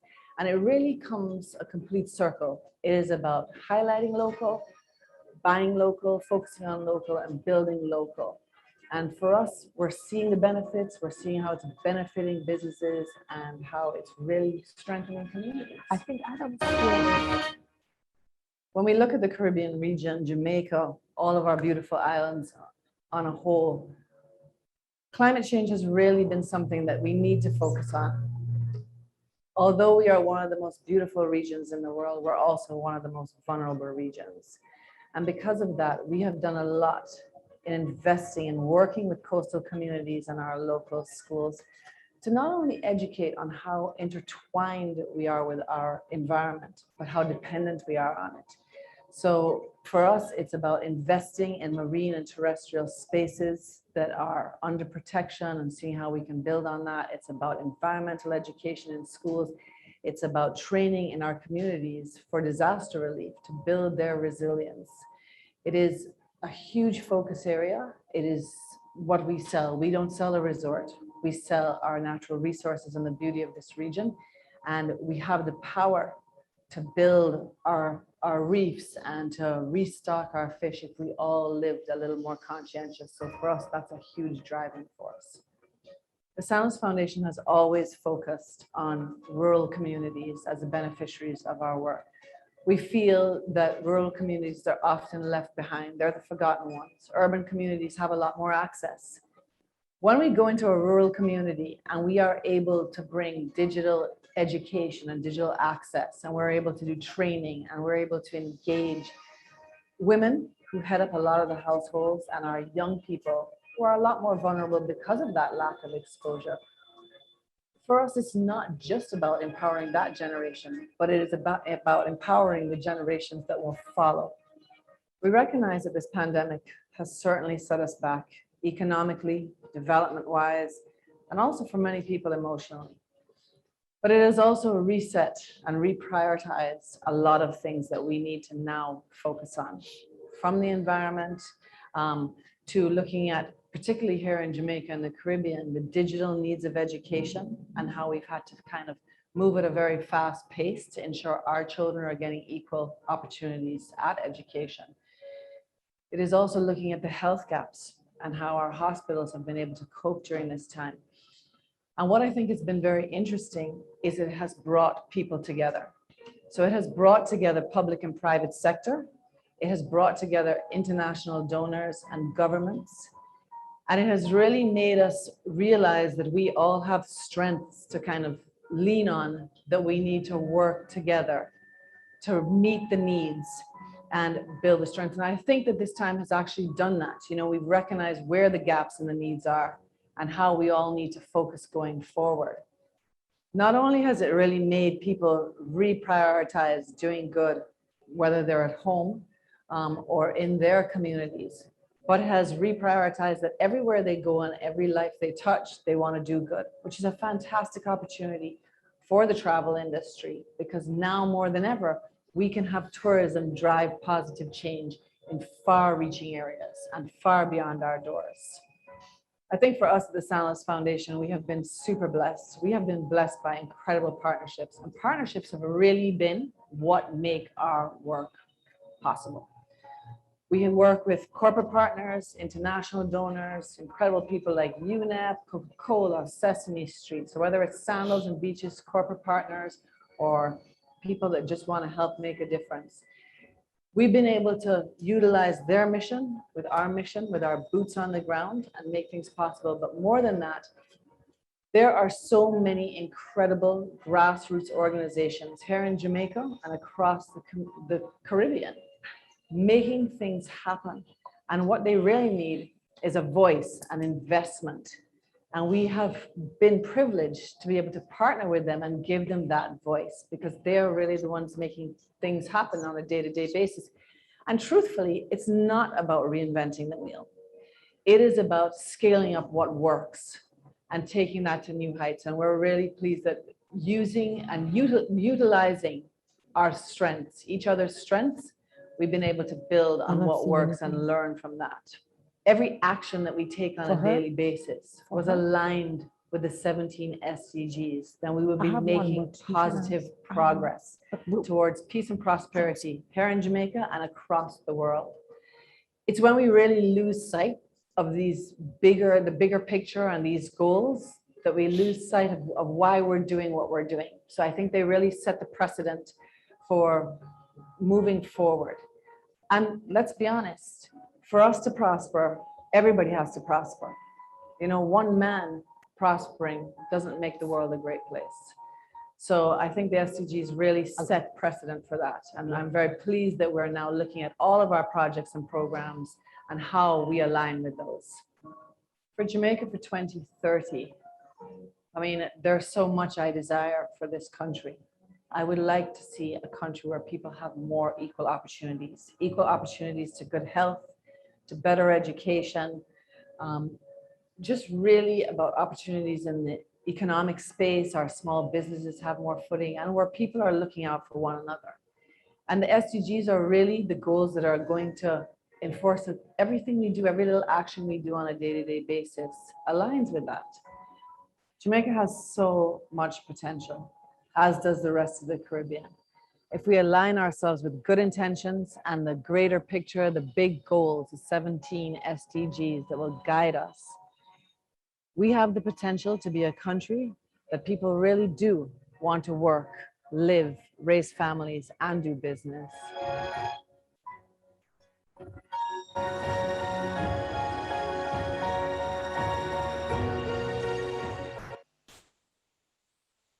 I mean, Sandals Foundation covering so many different SDGs, making such a great impact within the communities and the world, considering it's such a global brand. Heidi, how are you? Welcome.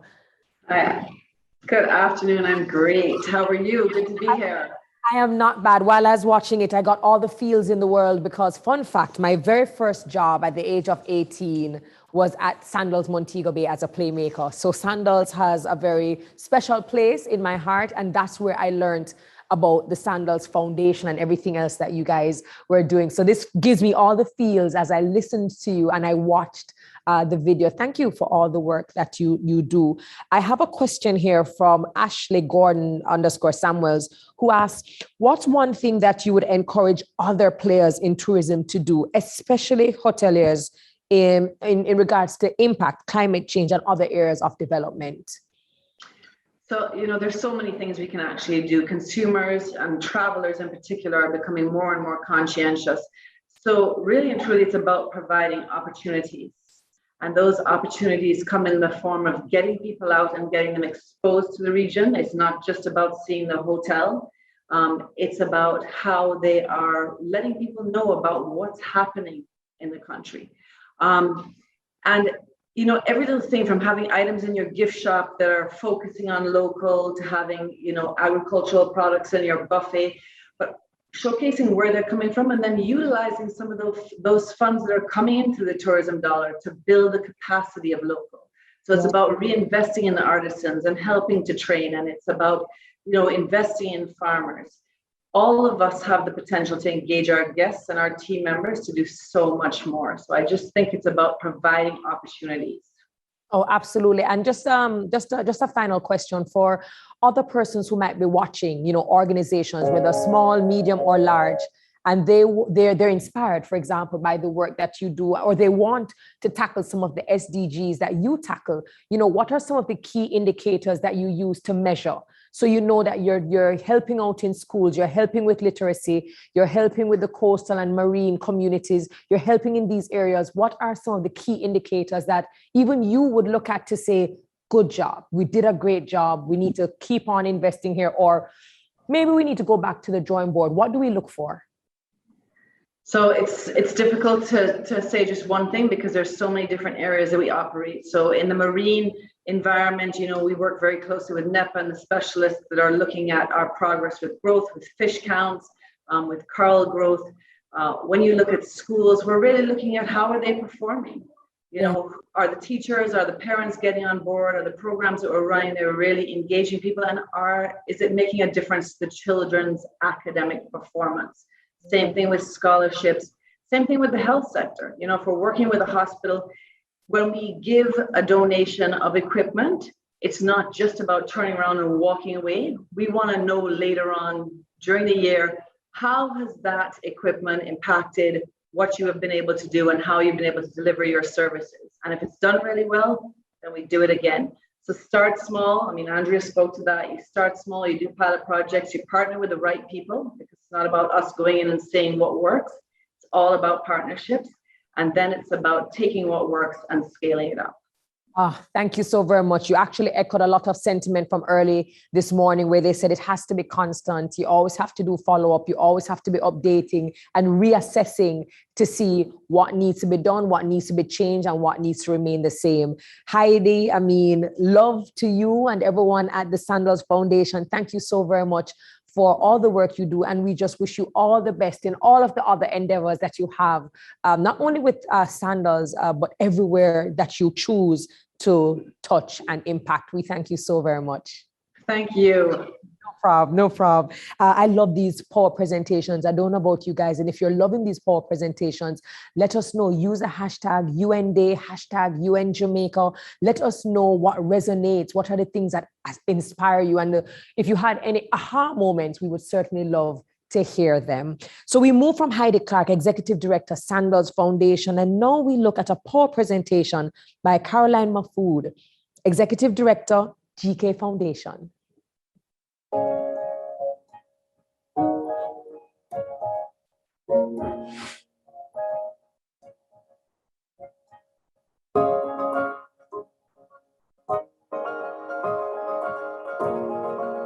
Hi, my name is Caroline Mahfood. I'm the CEO of the GraceKennedy Foundation. So the GraceKennedy Foundation is 40 years old. We're one of the oldest corporate foundations in Jamaica, and our primary focus is on education, the environment, and healthy lifestyles. In 2019, the GraceKennedy Foundation embarked on a new strategic plan. And what was very important to my board was ensuring that all of our mission, our vision, our strategic goals were linked to the SDGs and to Jamaica's Vision 2030. So that's kind of guided us in the process. And so the activities that we do are directly measured against those. One of our primary areas is education, and we focus on SDG 4, quality education. And our focus is on university students. We offer a lot of scholarships for university students. And coming out of that, we recognized that we needed to do even more than just provide scholarships. So we created a program called the GK Campus Connect program, where we could actually expose the students to seminars, to just help them to be ready for the working world. We provide them with internships, and hopefully many of them get employment with GraceKennedy when they graduate. But aligned with that, we realized when COVID-19 hit, our scholars, one of the requirements of being on our program is volunteerism and giving back. You have to do a certain amount of hours.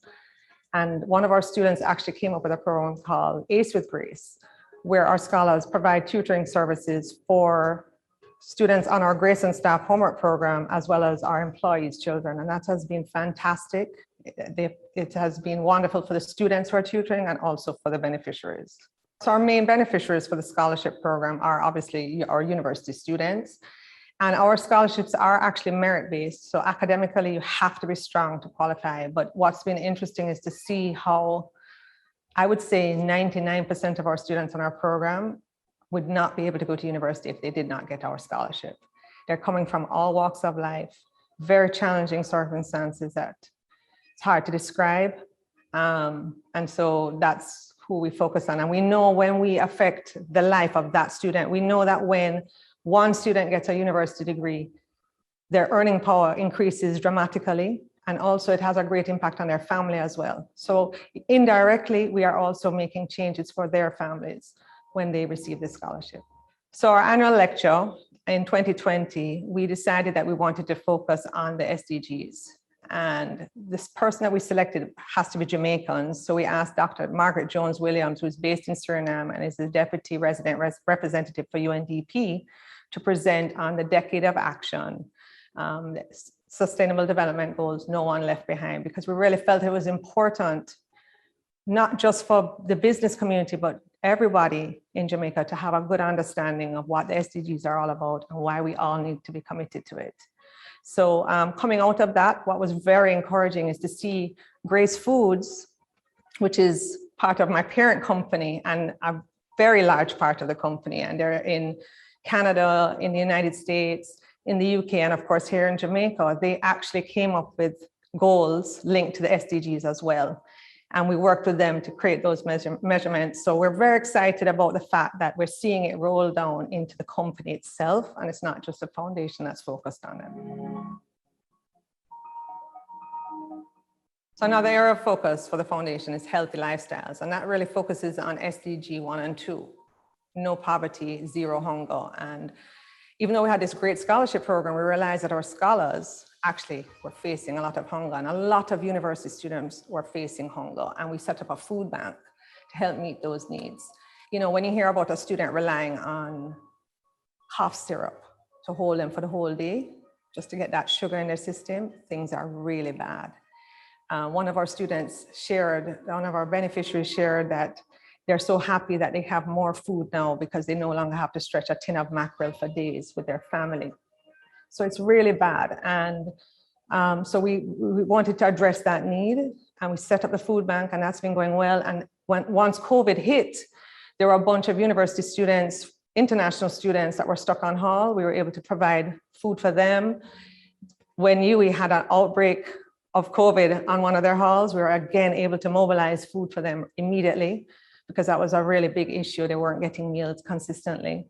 So that's another area where we've really been trying to do our part to address that need. So SDG 13, 14, and 17 are critical for our environmental focus that we have. Life below water, life above water, and of course, partnerships.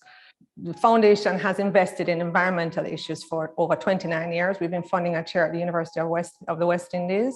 Professor Mona Weber is actually the chair right now, and she does a lot of work around the mangroves, restoring them, and of course focuses a lot on the Kingston Harbour. Coming out of that, we actually have been embarking on a number of projects linked to the Kingston Harbour, because we want to see the harbour clean. We know it has an impact on flooding if we don't protect the mangroves around the harbour. We want to get the communities involved, and so that's a big, big priority for us. In addition to that, we have a robust recycling program for our staff members. So not only are we focused on the harbour and the communities and engaging the business communities about the importance of climate change and protecting our harbour, we also are doing a lot of training with our staff members as well and getting them involved. GraceKennedy was the largest corporate collector at International Coastal Cleanup Day in 2018 and 2019, because it's a big priority to get our staff out, to get schools out, to let people be aware of the importance of protecting our environment and the part that each of us play in doing that. So I also want to mention the work of the network of corporate foundations. I chair that committee under CVSS. It's a subcommittee under the CVSS. And it's very exciting to see how the foundations, and remember it's corporate foundations, so we're technically competitors, how we've come together to support various initiatives. Again, when COVID hit and the PSOJ asked various companies to support their COVID relief fund, one of the challenges they gave us was to raise $30 million for this initiative, and we met that goal. The foundations came together. Not only did they come together to give money, they gave in kind, And it was very encouraging to see foundations like JMMB, the CBFAC Foundation, getting their staff out to pack goods, to distribute to various communities. Very encouraging to see National Bakery donating, I think, $50 million worth of snacks to that initiative. And then as we have progressed, to see the ISA Foundation donate a 40-foot container of masks and other PPEs. You know, it really comes through a WhatsApp group. The issues are raised in a WhatsApp group, and we jump on it and we make sure the needs are met.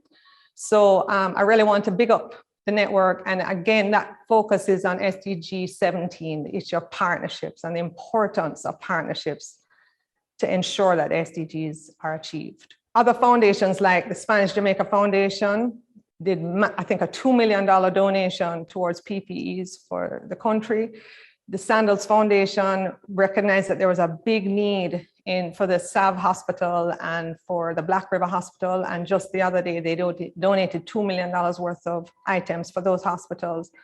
Foundations are really trying to make a difference and work together to ensure that SDGs are achieved. So what I would like to see by 2030 is obviously no one left behind, right? That's really ultimately our goal at the end of the day.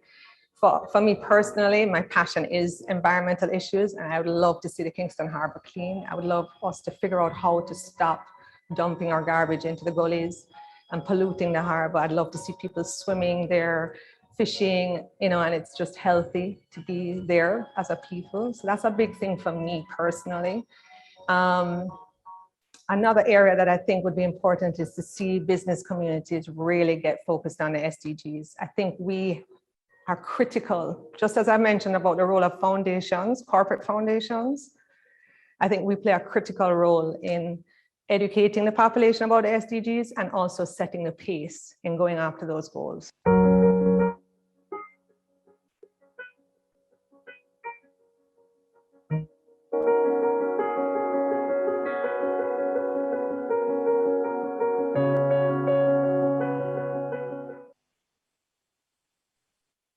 Absolutely beautiful. You know, sometimes we see these foundations or we see these corporate entities in the news, you know, you see photos, you see captions, but sometimes we really don't get the true understanding of just how much work they do. I mean, I just kept on hearing Caroline tick off the different SDGs. I thought maybe she would cover maybe one or three, but hearing her go down and realizing the impact of so many SDGs that she deliberately counts within the foundation that trickled down into the corporate entity, it really makes you say that, yes, there's hope. There's hope for us all. Caroline, congratulations, job well done. How are you? Welcome.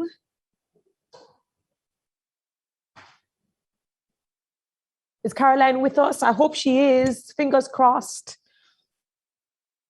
Hi, I'm here. Okay, fantastic. I can hear you. Oh my goodness. Let me tell you something. I went to Cuba and studied veterinary medicine there, and I never board a plane every single year without my Grace team. That's right. I mean, clearly problems with times because I was always overweight, but you know, they always felt sorry for us as students. So I want to thank Grace for really keeping me fit for the years that I was there. You know, I listened to you speak about the impact and the trickle-down effect, and it's a huge difference when the culture of an organization or corporate entity becomes the idea, right? You don't feel as if you're forcing it down. But I think the thing that resonated with me most is when you spoke about teaming up, joining forces and uniting with your competitors. And that is something that we don't always speak about. We hear about aligning with the right partners, sure. But it wasn't until we even had Dr. Dana Morris Dixon, who was our keynote speaker, who said even Jamaica National had teamed up with Victoria Mutual because they had a common goal. Talk to us more about that space and having to navigate what that looks like. Is it as difficult as some people think it is, or is it the approach?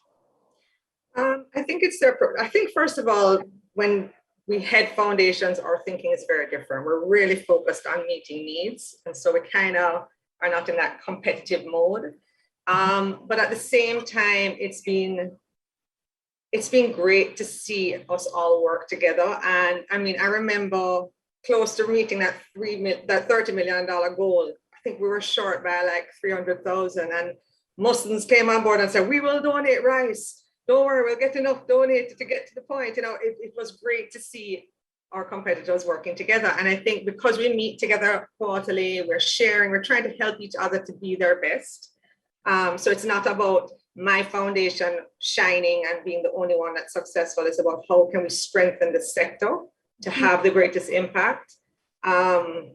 We just recognize we've gone beyond the issue of competitiveness to just be able to support our country as best as possible. Right, you're looking at the bigger picture and what it is needed, and what is the common goal, and I absolutely appreciate it. Something else that you said that resonated with me was the fact that it was able to trickle down, where the company itself and the employees are all now thinking about the SDGs and how they have their own individual responsibility and impact. Just for persons who might be watching, whether they're part of the public sector or private sector, how can they learn to make it become a part of the culture of a company, not just foundation or NGOs, but everyone? All right, well, a couple of things. One, I don't think that our companies realize how many of the SDGs they're actually implementing already, right? But they're just not measuring it. Yes. So I think it's just to decide what areas you want to focus on specifically. I don't think we should get overwhelmed and try and accomplish all of them, but to really think through your core business and what SDGs you can contribute to and make a difference. We're very specific about the areas that we focus on. I know for Grace Foods, they focus on 6 SDGs only, but they've created very specific goals around what they want to accomplish over the next 5 years and over the next 10 years. So I think it's not getting overwhelmed and recognizing that we are actually doing a lot.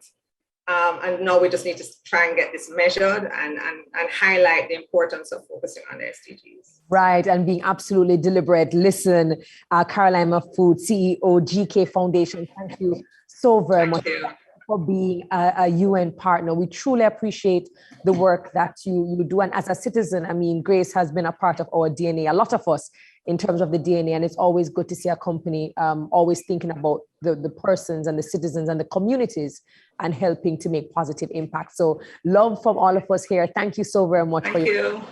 No problem. Oh, that was so fantastic. We're looking at how to leverage the unique roles of various actors in Jamaica to drive SDG implementation. That is actually what the second session is all about. So you just saw those video presentations that gave you a very good idea of how companies are leveraging their platforms, their reach, their resources to actually apply or to achieve SDGs within their spaces.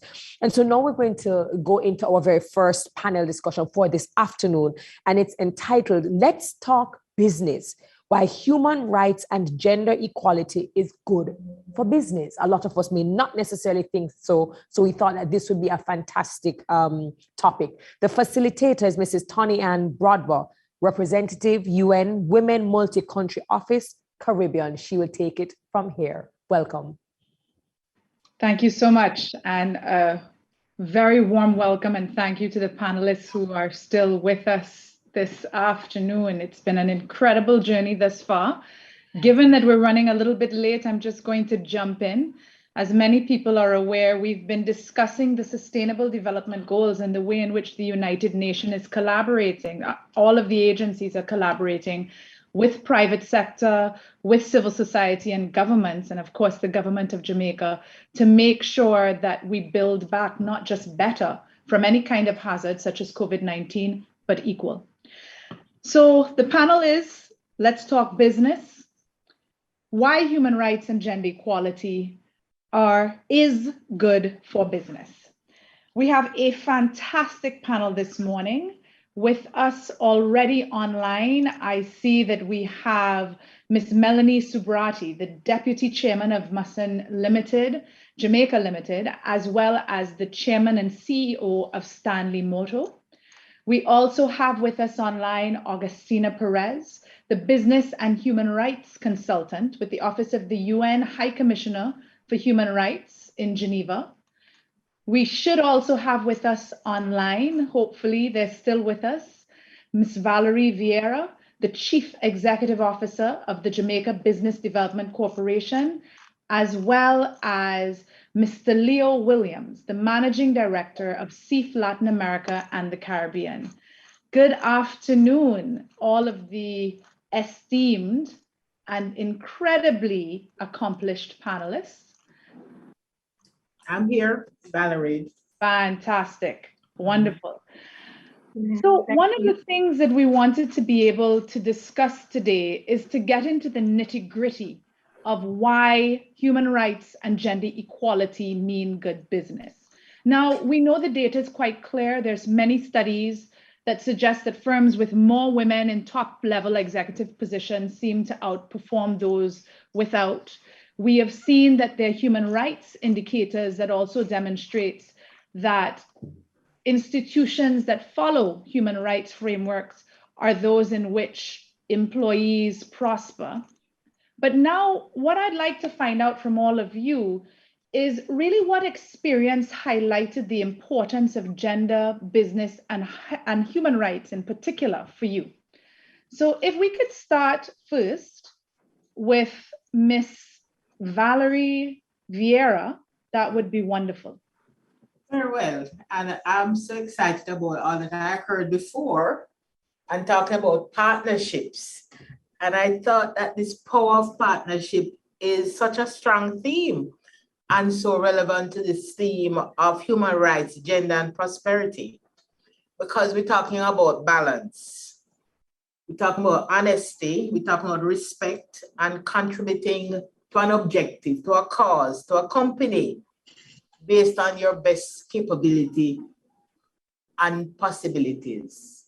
And if we say that, we have removed this concept of male versus female, because we're talking about how you can contribute and where you can. And in our experience at JBDC, what we have clearly stated is that business has no gender. A business is either viable or it's not viable. It's not viable because it's male-led or female-led. It's because the concept is viable and the model is viable. And that's what we have been preaching, and it has taken on. And what we found when we started 20 years ago is that we had the women who had great equity in the business, but they were assigned tasks like being the secretary to the company. And that did not mean the secretary to the company. It meant taking notes at the meeting. And you're assigned, what they think are the soft things, HR and administration, when in fact your intellectual property is what's driving the business.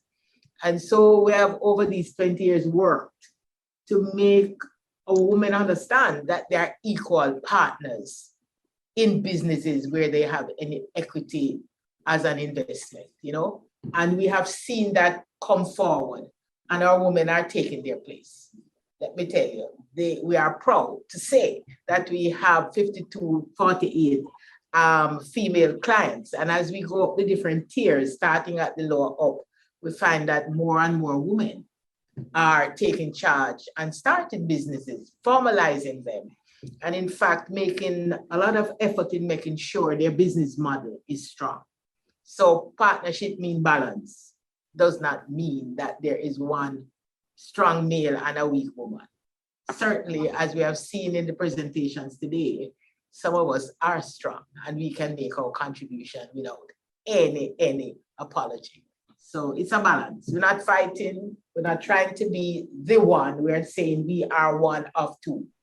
And that is what we sell. And that's what's working for us in JBDC in terms of business. Thank you so much for that. I think you're really underscoring that point about equality and equal opportunities. Regardless of your sex, there should be equal opportunities for women and men in order to ensure that no one is left behind. So the same question to you, Ms. Subrati, with regards to what really brought this to the fore for you? What experience highlighted the importance of gender, business, and human rights? Well, firstly, I'm a mother of 3 girls. So I feel I have to fight to make sure that, for them and their friends, and also the people growing up with them, there's good opportunities for them in the future. But I mean, I've been lucky, I'm part of a family business, but it does not mean that you end up sometimes being the only female in the room, or you end up in big meetings where everyone is looking for you to pour a cup of tea. And these things happen. And I see it happening to other women in rooms with me in a business scenario where, perhaps they're better qualified than some of the men sitting in the room, but they don't get to use their voice in the same way. And so having witnessed that in a variety of different areas, it has been something where I try not to sound like the angry woman in the room, but sticking up for other females and actually other men too, because I have seen situations where I've seen women get chances to go pick up their children from school at lunchtime and men not get the equal opportunity to do that. So it definitely goes both ways. The other thing is one of our businesses did accept investments from a multilateral entity about 8 or 9 years ago. And so we had to do an entire audit of all of the companies in terms of this specific area: gender, human rights, gender equality, and male, female, and all the rest. So we did a lot of work. And so when the UN Gender Seal of Approval started getting promoted here in Jamaica, I was definitely an advocate to get as many women as possible on, there, and to get as many companies through the Jamaica Chamber of Commerce jumping on that seal of approval. It didn't have as many people as I think we hoped, but I hope that program can maybe continue. So it's a whole variety of reasons. And, I get reminded every day of the importance of this. And there's not one day that doesn't go by where I don't see, something in this area that means that someone is being treated lesser than or better than someone else on account of things that do not relate to their capacity to work, their intelligence, or even their expertise. And that's not a reflection of my company, it's just a reflection of being in business generally. And you see it all the time, and this is something we have to put right. Thank you for that, absolutely. And this is part of the partnership. So our colleagues at UNDP have established that gender seal, and the UN Compact and UN Women has also collaborated on the Women's Empowerment Principles. And we are very excited to see Ms. Heidi Clark, as well as a few others, because the Sandals Foundation was one of the first signatories to these 7 principles to create that enabling environment you're referencing with regards to addressing some of the inequalities that both women and men face when it comes to unpaid care work, for example. Mr. Williams, what about you? What experience highlighted the importance of gender, business, and human rights for you? Well, good morning, good evening. It's good to be here. Thank you for inviting me. I'm particularly pleased to be on this panel because I run a fund that invests in companies across the Caribbean region with the interest of impact as one of the underscoring themes, and looking for impact. One of our first investments that we've made we began in October of 2019, but we made in September of 2020, was a company in Guyana that has about 350 employees, and about 85% of them are women. And so this is an astounding figure. We went in there with the intention that we were going to drive gender equality and gender equity. And when we ran the numbers, we said, wait a minute, this is a company that is already there. No, at the helm of the company, it was founded by a man, and the board has participation by women, more than 50%. And we're looking to drive the influence of the company throughout the market. It's a consumer food retail product company, but by definition, it's going to be reaching out to the society of which 50% are women. And so if you want to be able to reach that market in any business, regardless of what your product is, your service, one of the first tenets of business is to be respectful of the consumer. And the consumer feels respected. When they do, they participate more wholeheartedly in the product and the services. So for us, it's not only good business, but it makes sense thematically, given that the workers are themselves women. But when you look further and you say, how does a business reach the segment that it wants to reach, you find that households in general tend to be driven by the influencers who are women and the decision makers. And so if you really want to reach that segment of the market that punches above its weight, you want to be able to reach the women as well. So no matter how you look at it, it makes good sense, it makes good logic, it makes good business for us to be concerned. I am a member of a household where I have a wife and 2 daughters, no sons. And so I'm surrounded by the concept of woman power. I eat, sleep, and live it. So it's really interesting and important that we begin to reflect it. And then recently I saw an article where it was described that the country in the world with the highest percentage of women managers is Jamaica, where I live and work. And we see this as not only Jamaica being leadership status in this regard, but when we look at the university and we look at different curricula, whether it's medicine or law, we see that women comprise more than 50, 60, 70, up to 80% of the classes. So it is the future. It's not just where we are. It's not just what we recognize at home. It's what is in business, and it's going to be the future, the near future of our society. So we need to really make the adjustments of being gender neutral in all aspects of our life. And then maybe perhaps looking to build equity by bringing the boys and the young men along in some of these educational realms where they seem to be underperforming as well.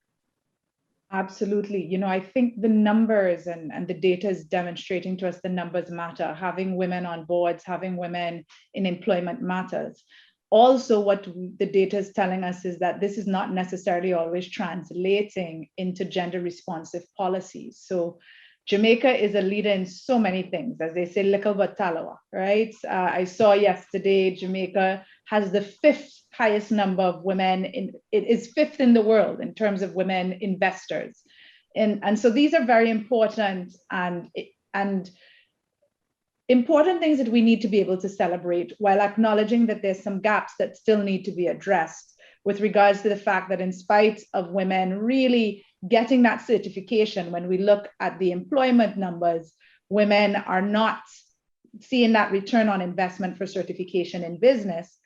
And when we look at the percentages of women-owned businesses in the Caribbean, we're looking at a tiny percentage of the total owned businesses, and most of them are managers of one themselves.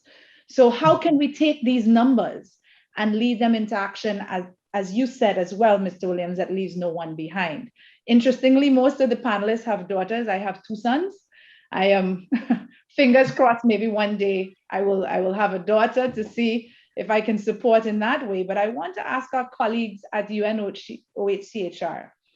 In 2011, there were guiding principles on business and human rights that really provided a framework of how and why businesses should and can uphold the principles of human rights as a matter of corporate responsibility.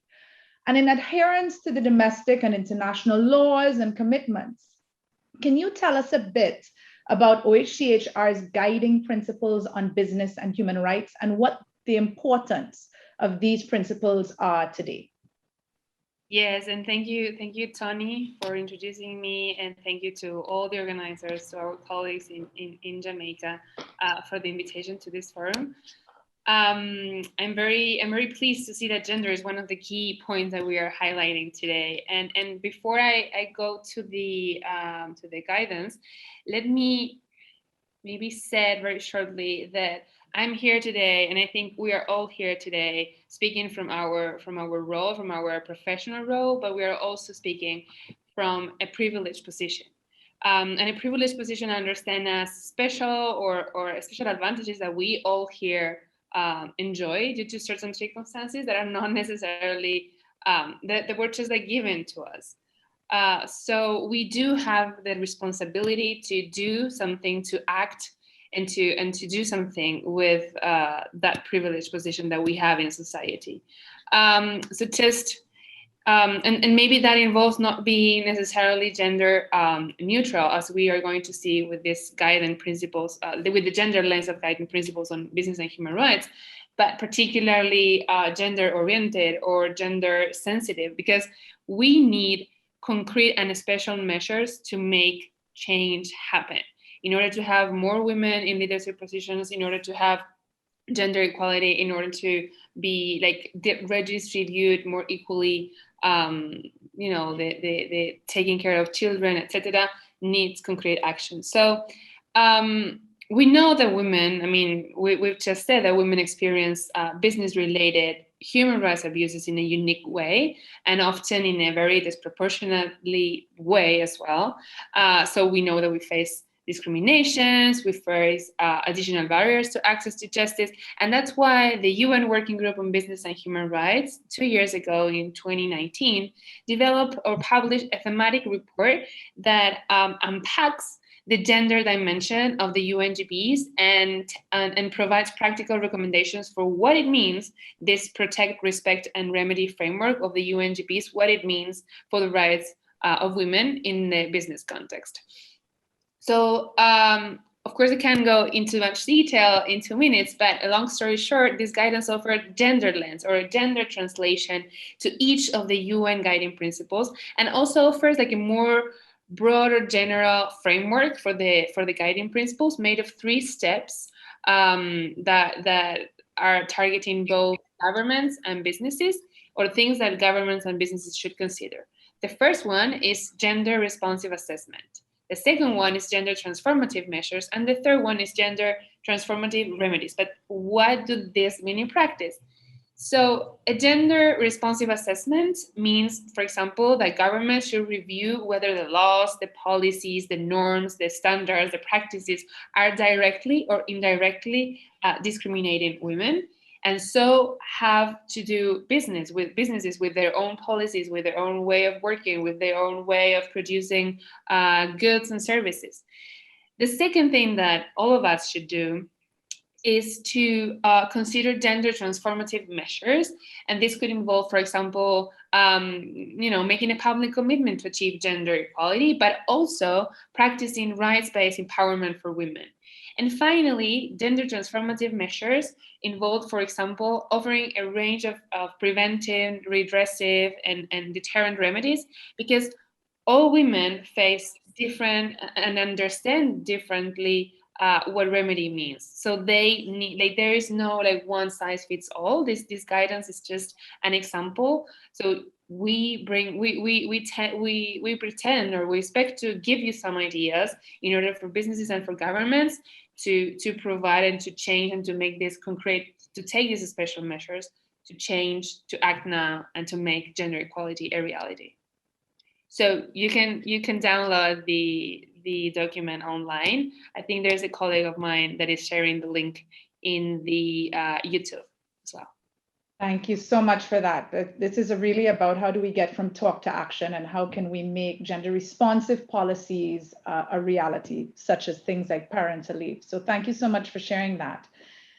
My other question has to do with the fact that we're now in the age of social media, and we've really seen that some global companies have been criticized for joining social trends around brand equity, but without standing behind the public statements they've made. Could you share with us some examples of what companies can do to promote gender equality and human rights in their business? And Ms. Perez, I mean, if you can just share 1 or 2 concrete examples, and then I'll ask Ms. Vieira to also share some examples as well. Sure. Well, I think that more than examples, I think the most important thing is to never stop asking ourselves important questions. And this involves like making those questions to women and trying to identify where is it that the company can make like the greatest contribution, and where is the aspect that the company can impact more negatively, both inside the company with its own employees and outside the company with consumers and with the community. So for example, if we consider like internal issues, are we treating our employees equally? And by equally, I don't mean like in exactly, equally, because that's not going to change anything. We need to consider the differentiated needs. We need to consider, as I said, like these special measures. So we tend to talk, for example, about maternity leave, parental leave, pay gap, and this is of course important. But for example, there are other practices that if we want to like really change the business culture, we really need to like start thinking differently. So for example, on business trips, we're allowing our workers to use a credit card or the daily allowance for a nice hotel, for a dinner out, but we're not allowing it to pay for a person that can take care of a newborn while the mother or the father goes to a business trip or an important dinner. So what can we do about it? Or for example, are we asking, there was a case in Mexico where women were like dropping, were like quitting their jobs. So the company got concerned, like, what is it? What's happening? And it happened that women felt very insecure, like walking from the bus station to the way in which the business operated. So when they asked women why, they said, the factory is like very far away. We're scared. So the company put their own buses to go like from one point to another from the company to the bus stop, put some light on the bus stop. So, and then dramatically change the percentage of resignations. It decreased considerably. If we're talking about what companies can do outside, I think it's important, for example, to consider what are the impacts that we're having on our consumers, or what are the impacts that the business is having in the community where it operates. So for example, let's say we work on extractive industries or agriculture, then we know that a very important issue to consider is the ownership of the land, to consider like who is producing what in the land and for what, and like where is the role of women in that community. So like companies should be speaking more and talking more with different stakeholders, but particularly with engaging and meaningful with women to understand like how are they impacting them. And lastly, I would like to mention that there's also like a level that we could talk or we could engage in collective action. And this year in Colombia, in the context of the Responsible Business Conduct in Latin America project that we have OHCHR together with OECD and ILO with support of the European Union, we launched the first multi-stakeholder thematic group on gender, business, and human rights, the country and the region. And the goal of this group is to close the gender gap in the context of business operations. So we meet on a monthly basis to discuss together with government, businesses, academia, labor unions, trade unions, how we can advance together gender, business, and human rights agenda. And we interpolate each other and we criticize in a good way each other from our own standpoints to do better and to protect and respect women's rights. So if you want to learn more about this group, you can contact me or you can write to rbclac at un.org for more information. We would love to share more about this as well. Thank you so much for that. Yes, keeping each other and holding each other accountable. Ms. Vieira, any examples that you have as well of this? I have three main pet peeves. One is that we need, as governments and as organizations, because it operates at all levels, to ensure that the ecosystem is supporting the contribution, the participation of both genders in their operations. For instance, we have daycare at JBDC. Our fathers utilize it just as much as the women because we have not put a gender to say it's for the women to bring their children. It's for the parents to utilize the service. So the ecosystem needs to be more nourishing and supportive of the needs of both sexes. Another thing there's something that is really on my head, why we always have to be having John Brown and his sons. Most of the women that have come on have daughters. We're talking about sustainability. These concepts print things on people's minds. It don't have to be John Brown and sons. Can it not be John Brown and daughters that carry the businesses forward? We never think sometimes deeper the impact that has on the psychic of people as they operate business, and we're talking about sustainability. And in terms of even how we promote our brand as businesses, as organizations, I'm still at a loss why in this century we still have dressed women, presenting products, no relationship to the product either, but it must be a half-dressed woman and looking as if she's also half intelligent. And if we take it as our responsibility to be more conscious of these things, then we're going to see some changes, but we as women also must not allow ourselves to be used in this way. We have to train our daughters that they are an important part of the balancing act and not accept the kind of treatment that we are talking about. It's not cute to be used in that way.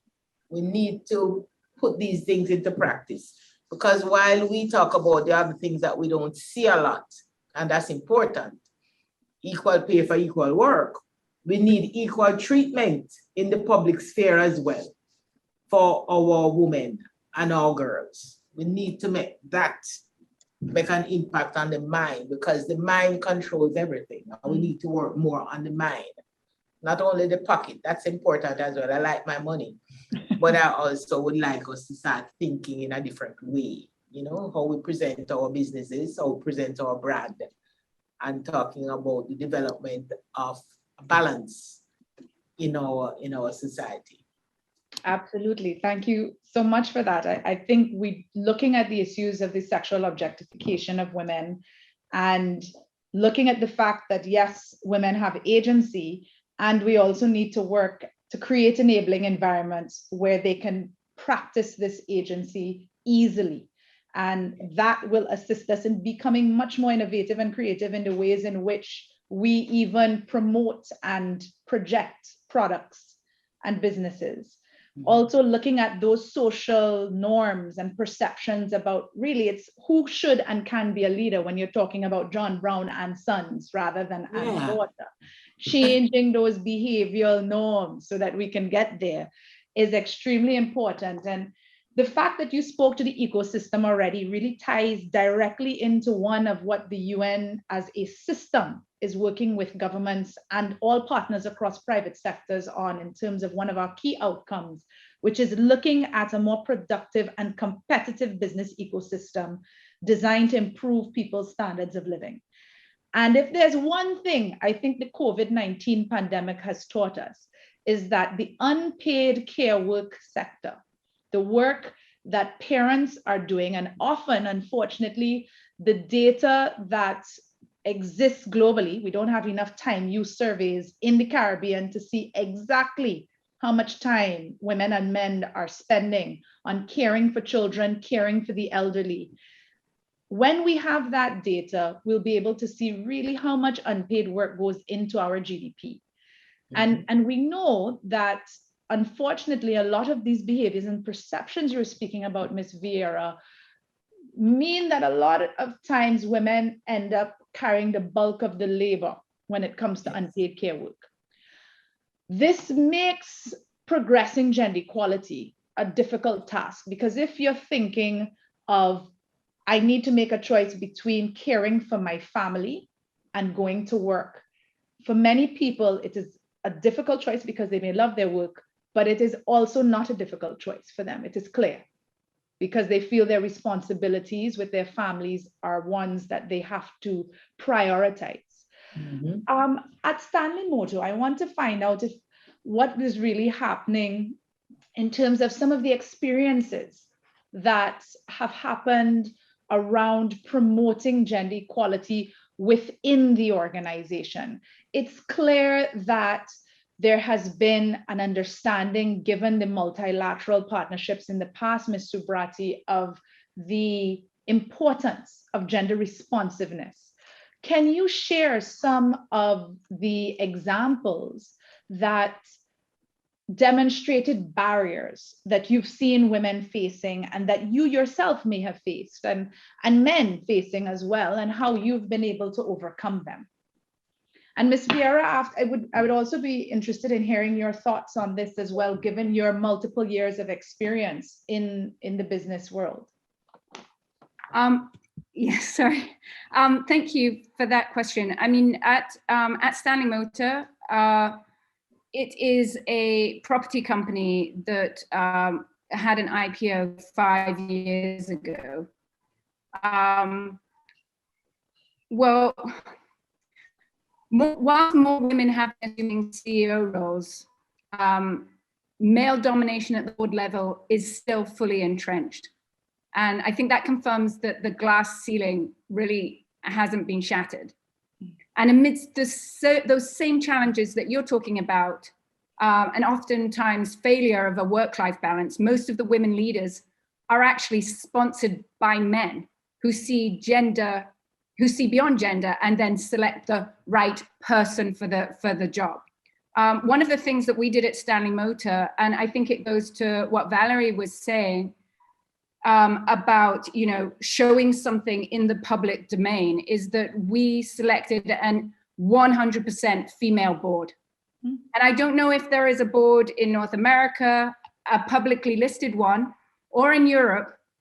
But when I got the chance to do an IPO and I had to look for independent board directors, I was like super excited to pick people that I had just met over the course of my work life here in Jamaica. And I wanted to work with them. People like Minna Israel, Patricia Sutherland, Sandra Glasgow, you know, just amazing people. So most of these people just happen to be female. So then I said, well, what happens if I don't have to have men on my board? Then I can maybe make an impactful statement at the same time. So I have, and I was gonna say, I have 6 wonderful ladies on my board, but no, that's not true. I have 6 powerful, effective, and strong women on my board. My only regret is that I didn't increase the general population of women directors as a whole in Jamaica. I was doing an IPO and I had to make sure that everyone knew that this was not a gimmick, that these women had proven themselves in the field before. And that's what's completely unfair, because if I'd picked a mixed board, I wouldn't have had to have vouched for the women in the same way. And most of these directors were already directors of public companies. So I wish I could have pulled more people into that pool of female directors of public company. I've had a lot of stick for appointing an all-female board. I get teased when I go to meetings and someone will say something along the lines of, oh, can I be the token male on your board? To which sometimes I respond, well, does that mean the single female on your board is a token? Because I don't believe, can I be the token man? Well, is that how you perceive gender on a board? Is that a conversation that we should all be giggling about? You know, so it did concern me that it wouldn't be taken seriously, but that has not been the case. The company is profitable.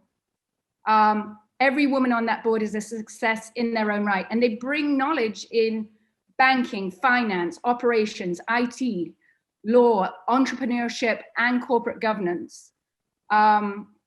So I am flummoxed to how persons always need to ensure that women are qualified or fit certain criteria before appointing them. And when appointing men, they literally just say, we are appointing this person. They don't say, we're appointing X person and this is why we can appoint them. But I would also like to mention that the previous board were male, apart from me. So I did have to ask those men to step back, and they did. And so I feel like what you can do in the barriers is that, you know, there does need to be male advocates for women. And women do need to address, well, and men need to listen to what are really the things that they can do to make it easier for females to speak up at a board level. Mm-hmm. What is it? I sit on a board that is chaired by Don Webby, and every single board meeting, he always asks every single female in the room, what is their opinion, and make sure that they have spoken. You know, I would big up someone like Stephen Price at Flow, because he steps forward time and time again on gender equality.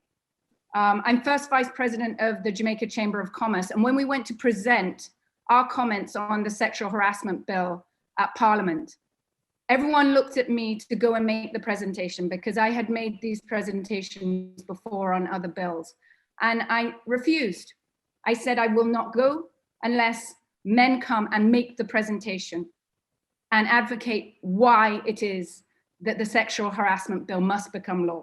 And so, because the you know, the directors of the Chamber of Commerce and the executive are extremely open to these ideas and to making sure that they're advocates as well, I think that that is really, really important. And I feel like sometimes, you know, we need male advocates for women. We need women to be able to explain to men what makes them feel uncomfortable. And, you know, perhaps also we need persons from the LGBTQ community to explain to those of us who do not understand what helps them, what exactly it is that they need, or explain to me the language that I need to use to ensure that I respect your boundaries.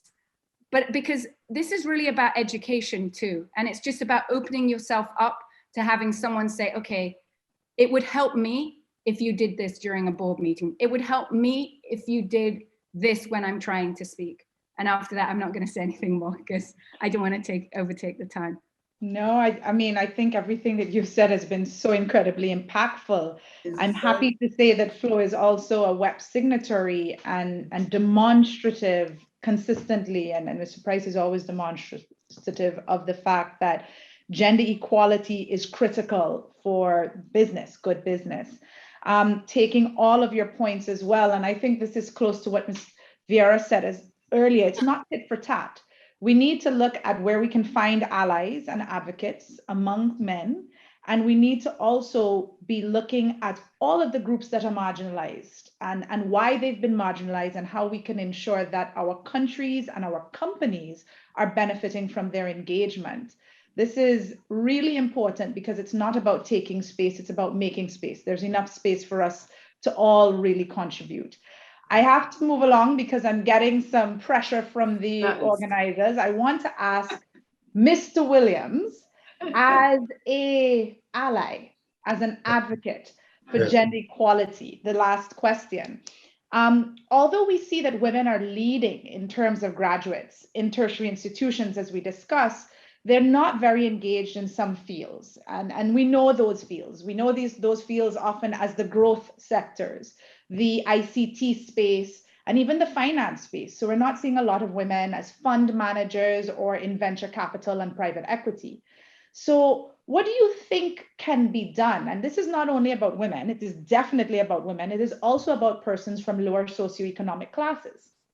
So what do you think can be done to support more diversity in this space? In the space of equity, private equity and venture capital in particular, there is a lot of opportunity for women to exert their influence at the top. I was, a fun fact that I just realized sitting on this panel is my entire working life in Jamaica, I've worked for women. Whether it was back in the 80s when I came back and worked for the OAS, Sheila Graham, or when I joined JMB, I was working for Donna Duncan Scott, and she transitioned to her brother Keith Duncan.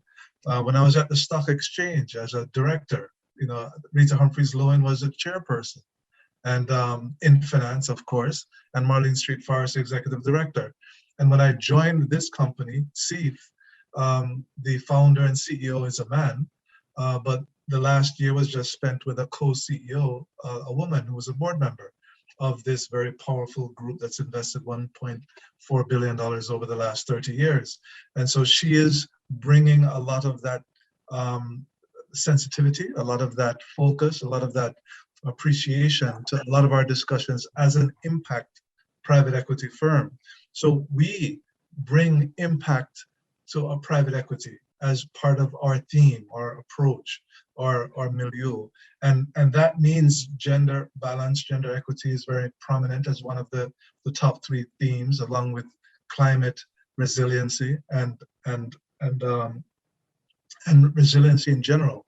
But what we can do is we can push and bring and advocate for more partnerships, for more representation, for stronger numbers as well, and then basically represent to the next generation coming up, whether we're speaking at classes or we're speaking at forums such as these, or we're looking to encourage and to mentor, to make sure that there is that representation there.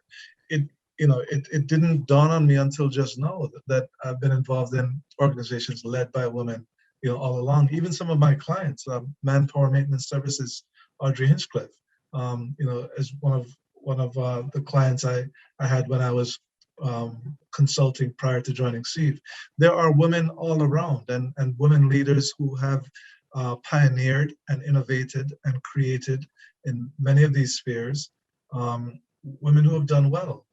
In the private equity space, we have Audrey Richards, who is literally creating the ecosystem, under the auspices of DBJ. We have even the lady who recently was with Portland Private Equity and now is with First Global. So there are many women who are contributing at many different levels. But one of the areas that I think we have the best opportunity to have that impact is when we speak at schools. And I recruit for my university. And when I go and I speak, I literally see in front of me women and men. I see young men and young women. I see teachers, I see counselors, I see business people. And so it is important to just constantly reinforce that balance and that perspective that we need all hands on deck. Part of the way in which Jamaica achieves its distinction, whether you think Jamaica looks at being exceptionalist or not, is we bring all of our resources, all of our skills to bear. And so that is the creativity of women, that's creativity of men. It's the influence and the power and the insight and the innovation of all of these people. And so it cannot be that we have talented and trained and respected members of our society sitting idle on the sidelines. We need every hand on deck. And so that's a message that we can carry forward in all the different forums that we participate in and that we should. Thank you so much, Mr. Williams. Absolutely. All hands on deck, no one left behind. We need equal opportunities. I want to thank the UN in Jamaica for ensuring that we have this partnership forum. I would like to thank each of you on the panel, one, for your patience with the delayed start of the panel and for your incredible insights and contribution to this particular panel. We've been the first, and I think this is going to be a very high and important act to follow. UN Women, the United Nations entity for gender equality and women's empowerment, is proud to be able to be a part of this process and proud to be an agency that supports the government of Jamaica and civil society in Jamaica with and in collaboration with the United Nations colleagues across each agency. We look forward to collaborating with the private sector to build on the EU-supported win-win project, Gender Equality Means Good Business, that was implemented with ILO. We want to thank all of the Jamaican people who know and understand that, as all of you have said, it is important for Jamaica, and I think I'm going to quote again Ms. Clark, to be a country where people want to work, live, and do business. And this is a paraphrasing of Agenda 2030 as well. So thank you so much for your time. I think we need to continue to have these conversations, and even more than the conversation, we need to continue to collaborate in implementing action to ensure that we see gender equality and human rights well reflected in businesses in Jamaica and beyond. Thank you, everyone, and have a wonderful evening.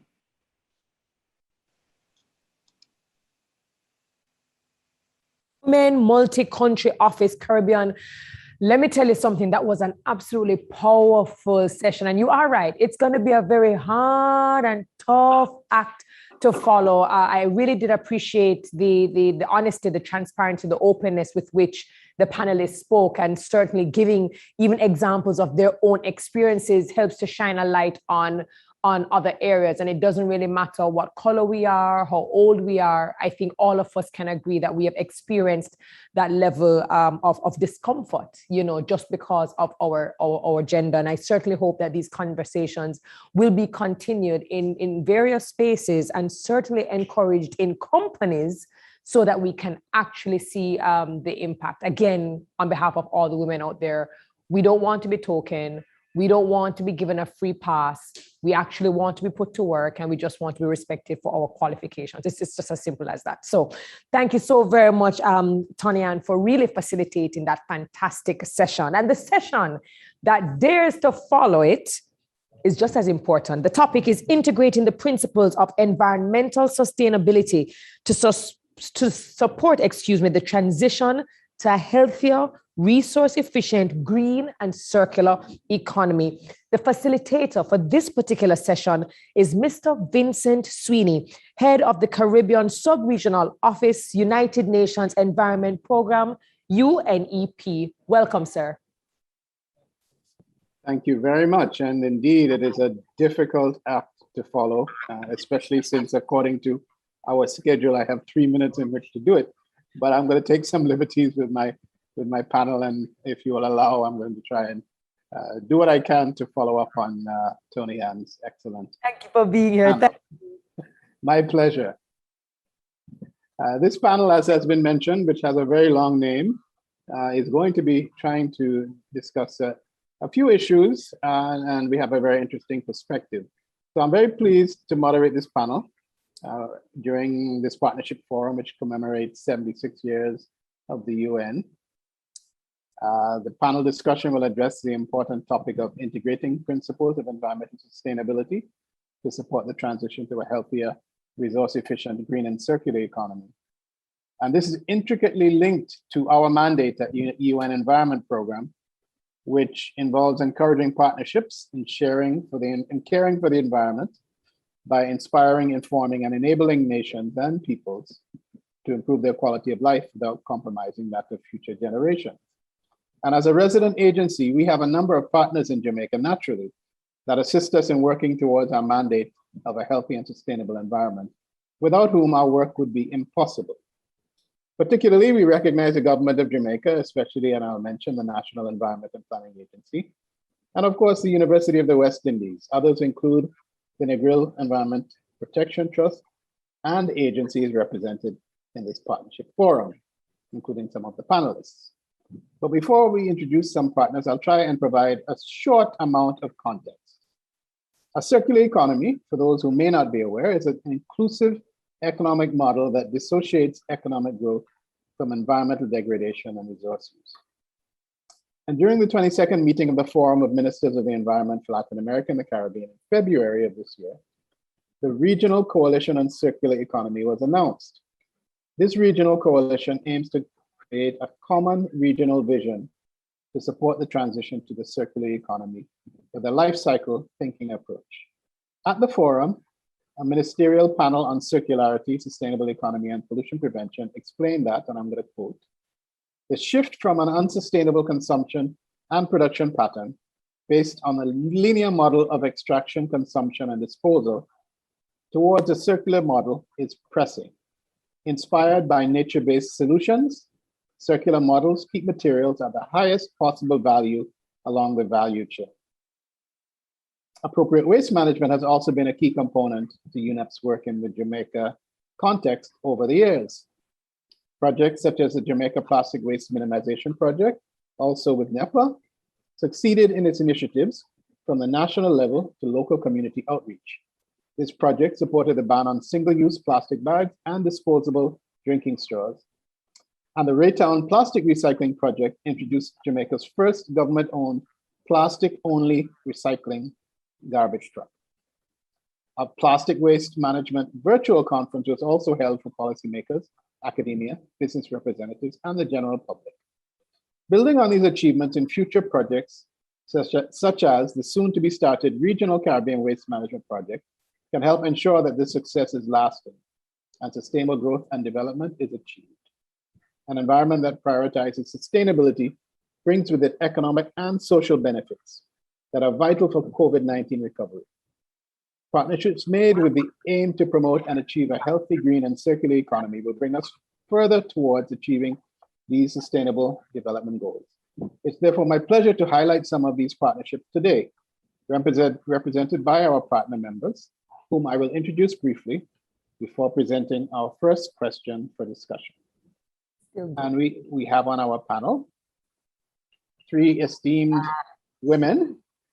I thought it was quite interesting that when we were talking about gender balance, and I looked at my panel, that all of my panel is women. The first is Dr. Susan Otuokan, Executive Director of the Jamaica Conservation and Development Trust. He's an environmental consultant with 30 plus years of experience and in an environmental NGO delegated to manage the Blue and John Crow Mountains National Park. She played a lead role in the 2015 inscription of this park as a UNESCO World Heritage, on the UNESCO World Heritage list. She's been involved in national planning and policy development for protected areas management and tourism. And in 2019, she was awarded the Bronze Musgrave Medal for Distinguished Eminence in Science by the Institute of Jamaica. The second panelist is Christine Clark, Dr. Christine Clark, who holds a PhD in economics and a Bachelor of Arts in Economics and Mathematics. She lectures in economics at UWI Mona, where she is the chair of the graduate committee. Her research areas include public finance, economic development, economics of sport, and resilience. She's published articles on development issues in the Caribbean, as well as 2 books and several book chapters. She has also worked at the Planning Institute of Jamaica as a director of economic planning. And our third panelist is Aisha Constable. Aisha has researched and published on gender and climate change as part of her doctoral studies within the context of climate justice. Her recent academic research has examined the role of young women and girls in climate action in the Caribbean. She has served as a member of several regional and global youth networks, including the Caribbean Youth Environment Network, and is former Caribbean coordinator for the Sustainable Development Solutions Youth Network. She currently serves as a coordinator for the development of the National Adaptation Plan for Antigua and Barbuda. So welcome all panelists, and without further ado, I'm going to get into the question and answer. And I'm gonna ask all of you, first of all, if you don't mind, any of you who wishes to answer first, I'm quite happy for you to take the floor. And the question would be, what would be some of your recommendations to the private sector for integrating principles of environmental sustainability to support the transition to a healthier, greener economy? I'd be happy to take, to start us off perhaps.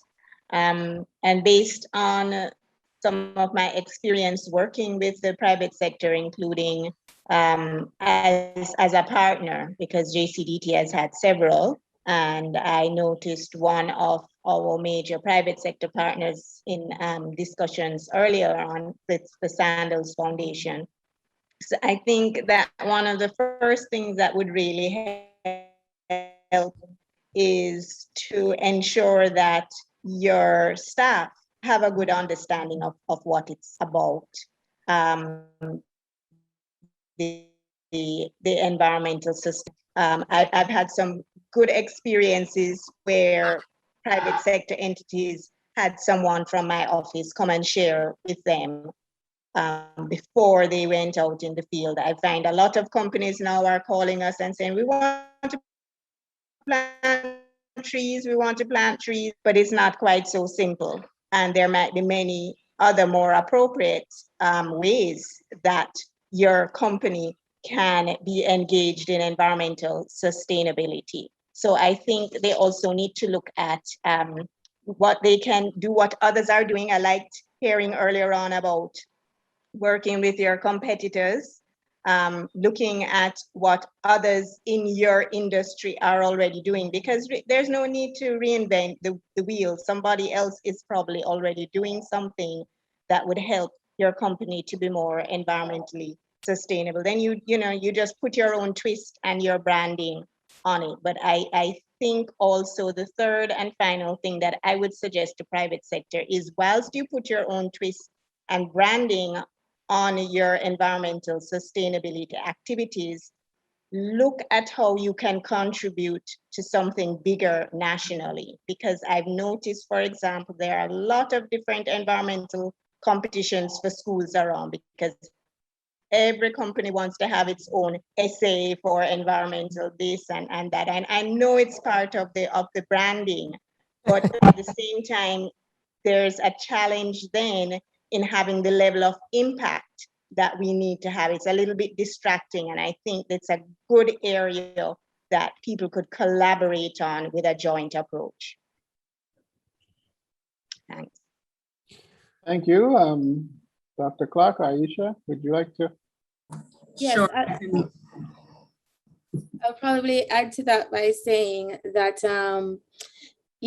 we heard some good recommendations, I believe, from like Dr. Dana Dixon, who spoke earlier. I think she put forward some tangible recommendations as well. And in addition to what Dr. Tukan would have said, I think it's important for, as much as the government needs to create that enabling framework and all the other kind of, legislative maneuvering that needs to happen, private sector entities need to also take the initiative, and the onus is on them in some ways to inform themselves of, what is this space that we're operating in, what are the best practices globally, and how do we tap into the opportunities that is being presented by this crisis. And this crisis, I mean the environmental crisis, the climate crisis.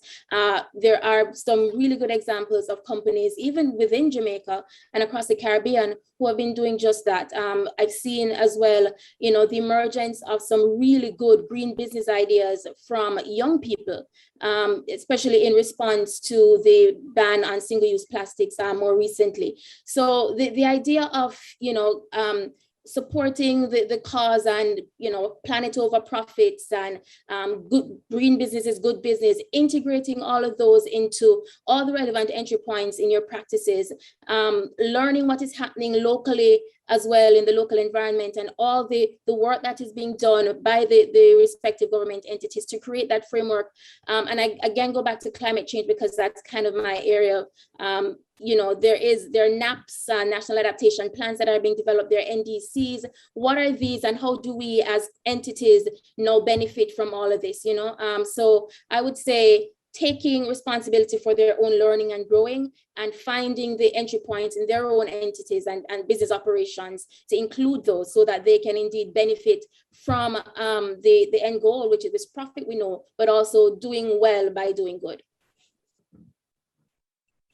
Thanks for giving us this entry point to the discussion. What I would add initially is,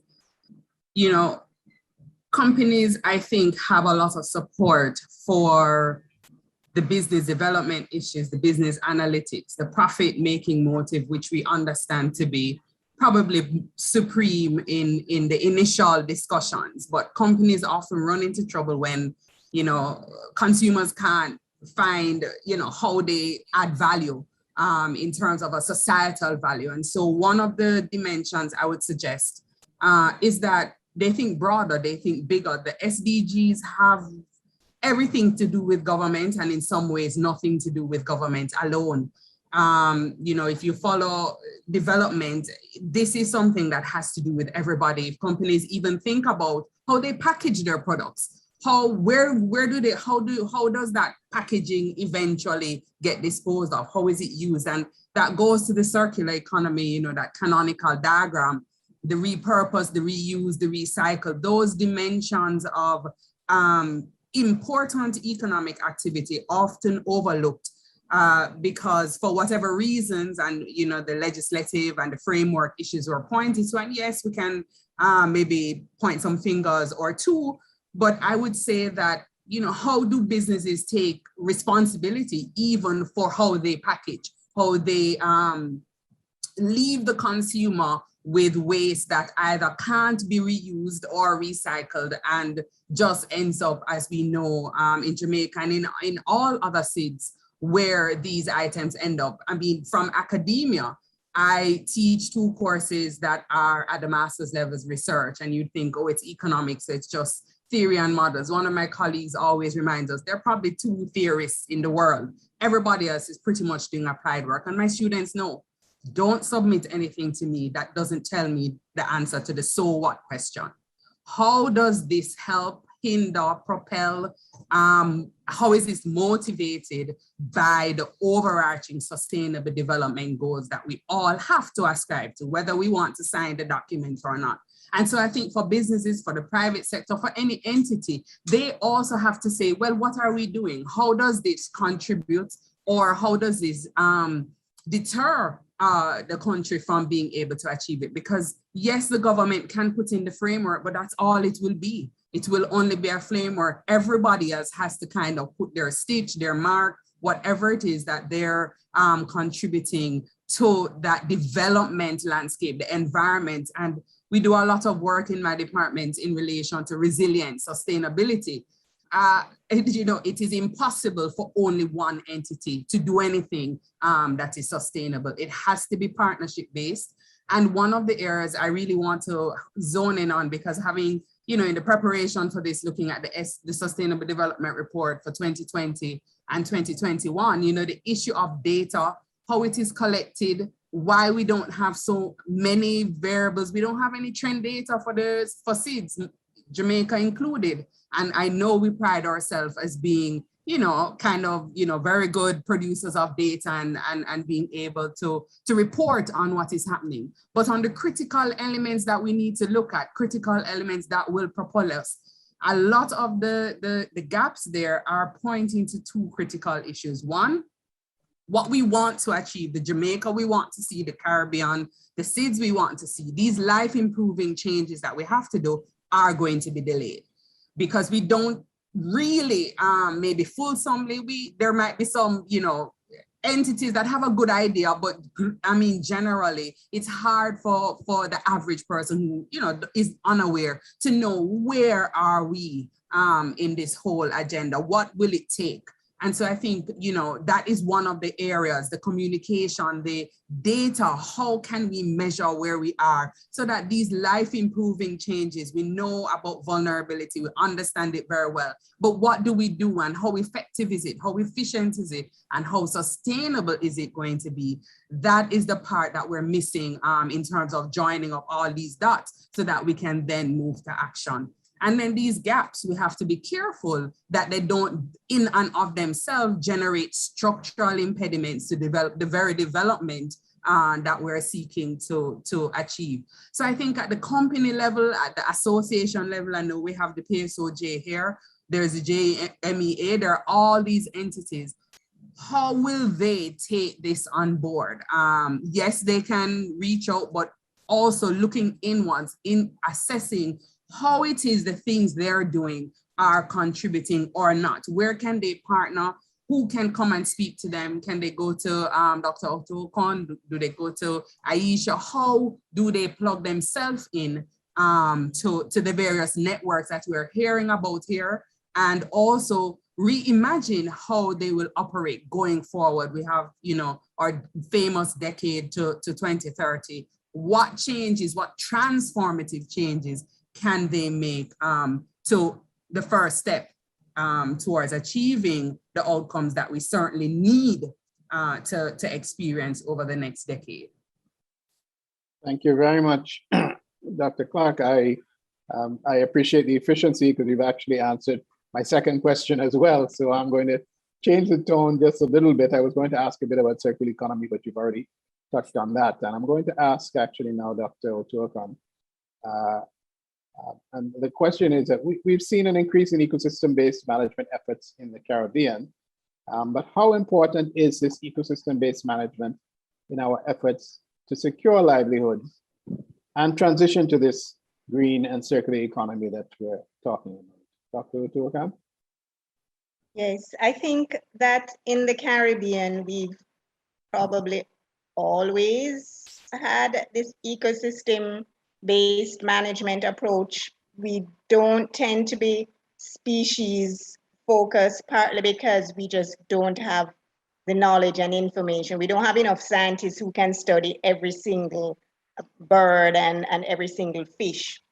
So we've tended to take an approach that looks at the coral reef, the coastal ecosystems, terrestrial ecosystems, forest, and so on. And I think we also, maybe have not had the resources, but this, I think, has put us in good stead because the scientists now realize that really that's the approach that should have been taken in the first place, because one species doesn't just function on its own. There's the whole interrelatedness of species, including Homo sapiens. So people ourselves, how do we integrate, how do we relate? And that's what you're talking about with the circular economy. That's how Earth functions, where there's a cycle.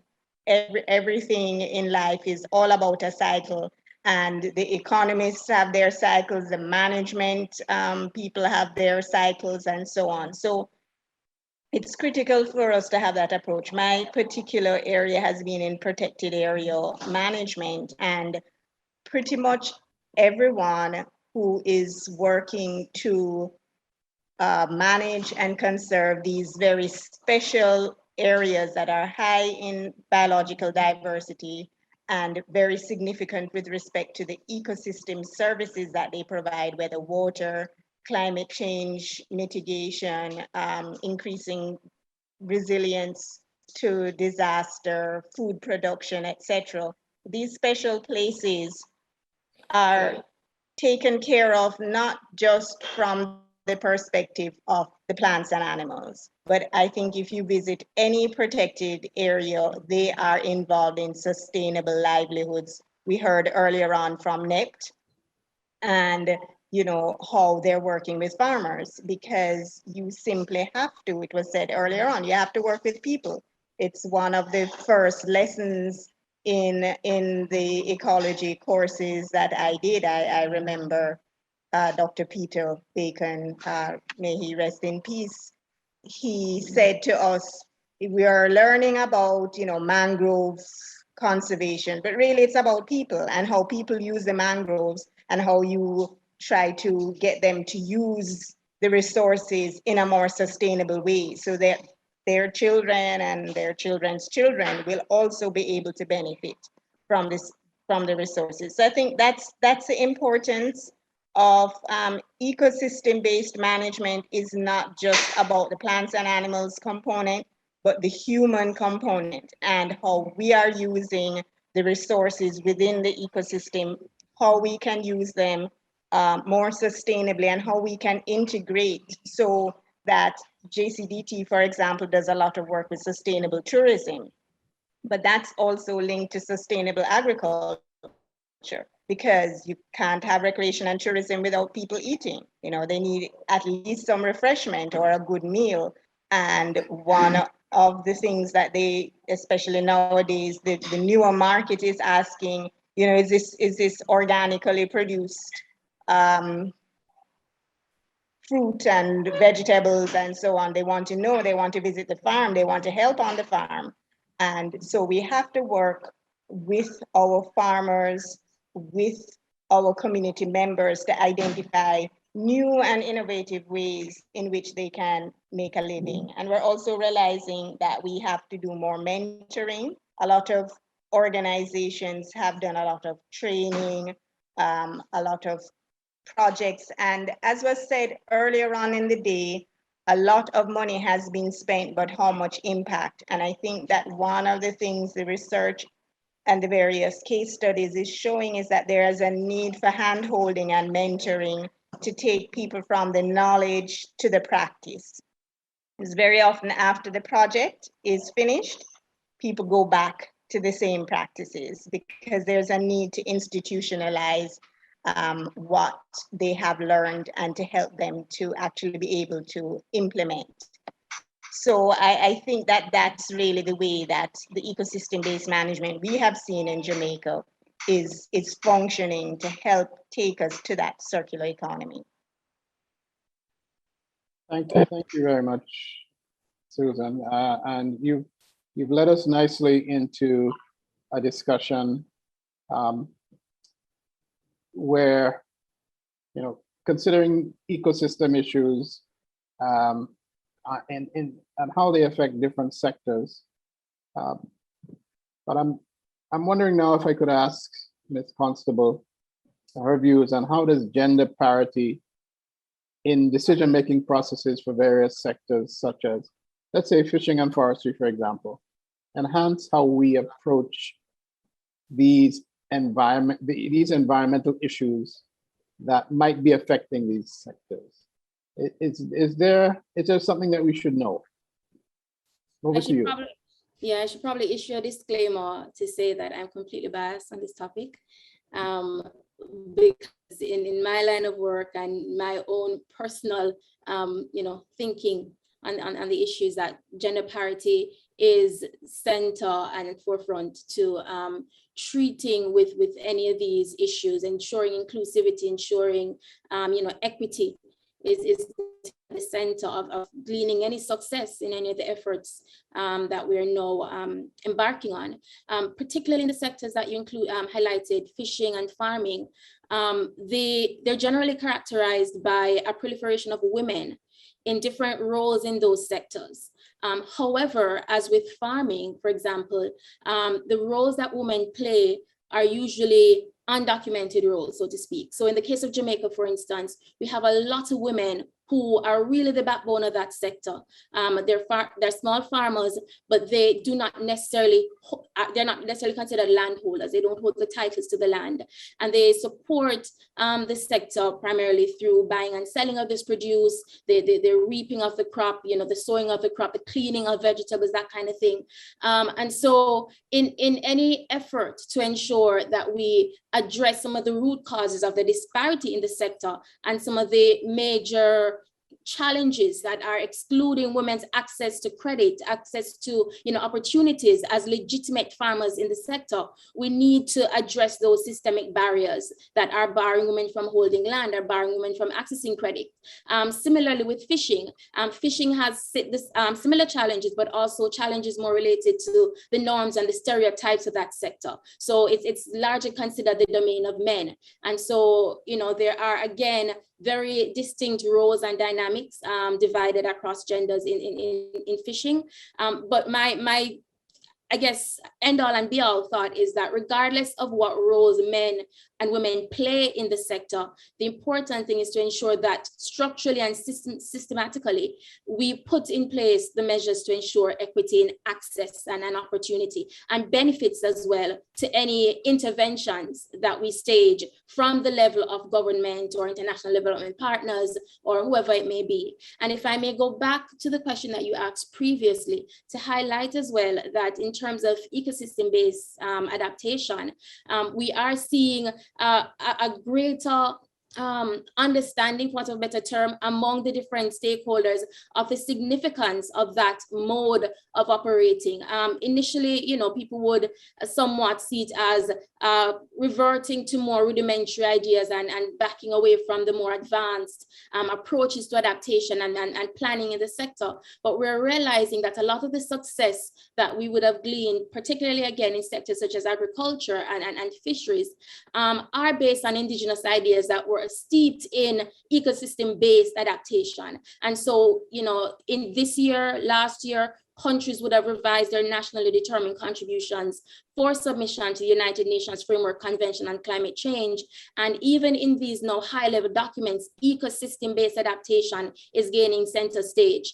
And in the sectors of fisheries and farming, the persons who are on the front line of maintaining and operationalizing EBA practices are farmers and fishers, right? And again, just tying it into the circular economy, farming and fishing are industries in which we see the value and the importance of integrating circular economy principles. So, you know, I guess in kind of tying to the idea of the forum today and the SDGs, it points to the indivisibility of the SDGs and all of the goals that we're working towards, because by achieving all and achieving one, we're achieving all. You know, there's no way to separate the gains across these goals. But to your question, the one that you did pose to me, gender parity, again, it takes center stage across the SDGs and should be paramount in terms of the goals that we're working towards to achieve the greater good of the SDGs. Thank you very much, Aisha. I have so many more questions that I would like to ask, and I'd also want to engage in some discussion with you, because all of you, because of the very provocative statements that you've made. There's so much more to be said, unfortunately. I'm conscious of the time, so I'm gonna perhaps pose one last question and give each of you all a minute to respond, and it's a more general question. Where do you see Jamaica heading in the next 3 to 5 years as it relates to environmental sustainability? And in that question, which I'm giving you 1 minute each to answer, any advice for the UN system? Dr. Clark, maybe you can start. Okay, no problem. I think that we have a good foundation as far as it relates to, you know, that kind of general understanding and sensitivity. As indicated, I think previously, where we may fall down is in the actions, right? So we may have an understanding of, you know, just generally speaking, how we should treat with the environment, but then we still, you know, in a bus driving home, throw our garbage out or do other things that we're not directly necessarily linking to the long-term implications. And so that's one of the things I wanted to highlight in, you know, just this discussion here is the need for what we're doing to understand that what is required is a cultural change. I know that Vision 2030 specifically looked at that issue, the issue of culture and how we actually behave versus what we may know to be the correct thing or the better way to operate. And clearly, culture is not something that we just change by signing a document or shaking hands. This is something that's going to require organic, purposeful, and active messaging, teaching, training, and, you know, that joining the dots to help persons to see the connections right across. We also will have to put in some of the solutions. If we're talking about a circular economy and a colleague, well, if I may call her a colleague at, I think she's at IFS now, that donut economics approach to, you know, understand the bounds within which we have to live if we wish to remain sustainable, if we wish to remain viable, not to mention adding the layer that we're a seed on top of that. It is going to require purposeful planning and execution of the same message to whatever the audience is. I'm not the marketing and communications guru, but the bottom line is that culture is far more nuanced and will require more efforts to change so that we can see clearly, okay, we have done this change, and look at the, again, I go back to data, improvements in air quality, improvements in the way in which we fish. Some of the data in the SDR suggests that, you know, the way how we're fishing is just not maybe the best way, you know, on a global scale for Jamaica. And so some of these things will require the hands-on persons, you know, literally putting on their boots and going out and demonstrating, but also the general population will require continued, I guess, interventions to try and break the cycles that contribute to the negative outcomes we observe. Thank you, Dr. Clark. Susan, would you like to go next? And I gave her a minute, Sure. but perhaps you can take a minute as well. Sure. I think, you know, we have the foundation, but I think we're missing out on some of the areas we're falling short. And I think it's partly to do with the knowledge versus practice and best practice challenge, as well as we're still stuck, I think, in this conundrum of, is it environmental conservation or economic development? And somehow we still can't figure out how to manage the two. I think we need to look at construction, you know, looking at one of the SDGs is to do with sustainable cities and communities. We have a lot of construction right now in Jamaica, roads we've done a lot of, and construction is seen as a quick way for economic development, jobs and so on. But we need to figure out how to do it in a much more environmentally sustainable way. And we know that there are examples, and certainly that's one way that the UN, with, you know, the global scope, can perhaps provide a lot of information that would help that sector in improving its sustainability. Thank you. And finally, Aisha. You're completely right, Mrs. Sweeney. There's a lot to be said and a lot, you know, we'd like to respond to and unpack from what our colleagues are saying. But I'm going to hasten to add, though, to the previous response that in terms of gender parity, we should also stand by, and I'm happy, I think it's Melanie mentioned it earlier, the importance of ensuring parity, not just across men and women or male, female, but to understand the nuances, you know, in terms of that gender construct. No longer is it a binary construct. And I think especially in Jamaica, I think data has been provided or published recently from Jamaica to show the cost of excluding members of the LGBTQ plus community from planning. And so I want to just clarify that in terms of parity there, I'm also speaking to members of that community because gender really is not a binary construct. So on the matter of environmental sustainability, again, I concur with Dr. Tukan and Dr. Clark.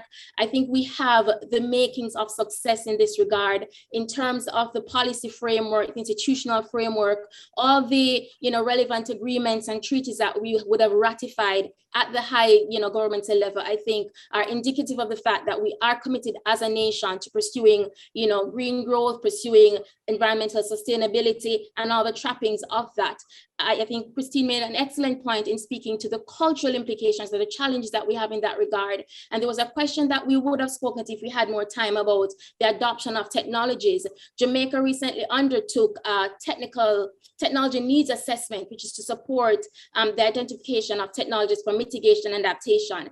And when we did the consultations and did the analysis of data from that, from those findings, we realized that it wasn't finance or legislation that was at the heart of adoption of those technologies or the lack of take-up. It was really cultural perceptions and beliefs and traditional ideas about, you know, what was acceptable. And so there's a big role for us or work for us to do in helping to unlearn some of these ideas and, you know, changes in this narrative around environmental sustainability. And that is going to be the hardest work, really. But I want to add as well that I think in terms of the role and the work that young people are doing, we are going to, you know, be light years ahead of our times in the next 3 to 5 years, because we are setting that tone and creating that path for action in that regard. And primarily, again, in climate change work, which is now tied into all the other environmental variables and goals, young people are going to ensure that Jamaica continues to transform in that regard.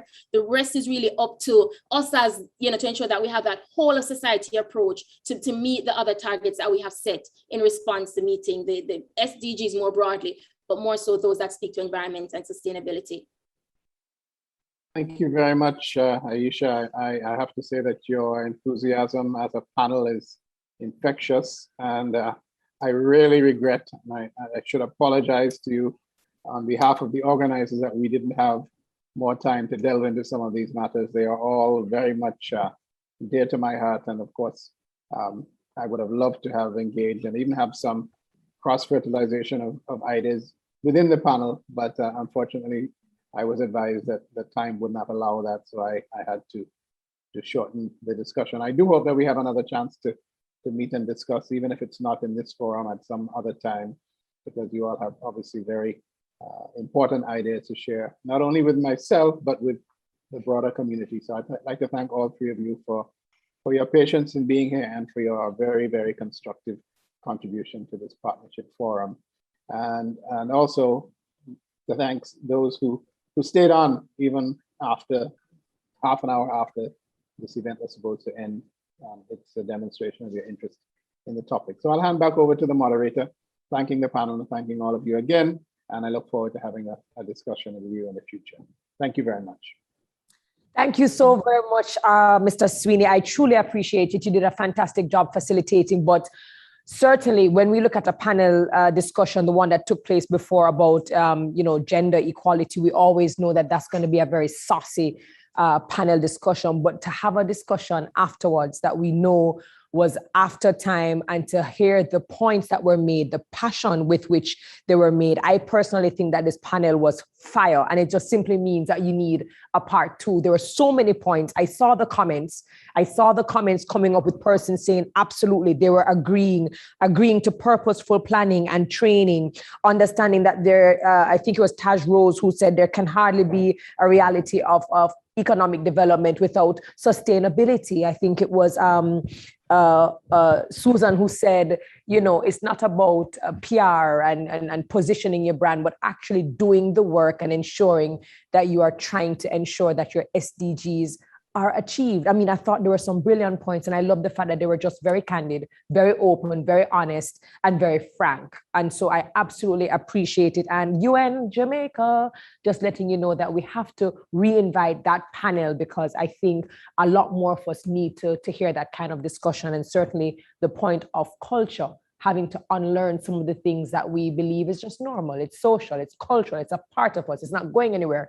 Well, we're here to tell you if we're going to achieve some of these goals, there's some things we're going to have to unlearn, and there's some things that we're going to have to relearn. And I just want to say thank you to Den-Q Wedderburn. He has been there interpreting for our members of the deaf community and the hearing impaired community, not missing a beat. And I just want to say that we certainly appreciate him. He's behind the scenes, but we just want to acknowledge him in any event. We certainly hope that you've enjoyed day one of this day 3 UN Partnership Week Forum. On Friday, we will have a workshop, but I just want to ensure and encourage you that the discussions are just going to get better and better and better. And we value your input. We value your comments. We value your questions, because that helps to drive a lot of the topics that you see here. So ensure that you come tomorrow, that you show up at 9 o'clock so that we can really unearth and flesh out a lot more ideas, and to, of course, celebrate the UN and the 76 years that they are celebrating. We want to remind you that official UN Day is October 24th. That's this Sunday. And so if you're here in Jamaica, we encourage you to go and grab a copy of the Gleaner, where you can get your own UN Day supplement. I can't wait to see what that is going to look like. For those of you who are on the VFairs platform, highly interactive, make sure that you go across to the virtual booths, the exhibit hall. There's so much there from our UN partners that you can see, the resources you can learn. To our UN partners, thank you, thank you, thank you. Thank you for being the example. Thank you for setting the example. Thank you for showing other persons that it can be done, for giving us hope, because we know that we can absolutely achieve the goals that we want to achieve. So on behalf of UN Jamaica here, we just want to thank you so very much for tuning in, for sticking, for staying, for rocking, for rolling, for participating. I'm Dr. Terry Carol Reed, and it was a pleasure serving you as your host for day 1 of the 2021 UN Partnership Week. Take care, be safe.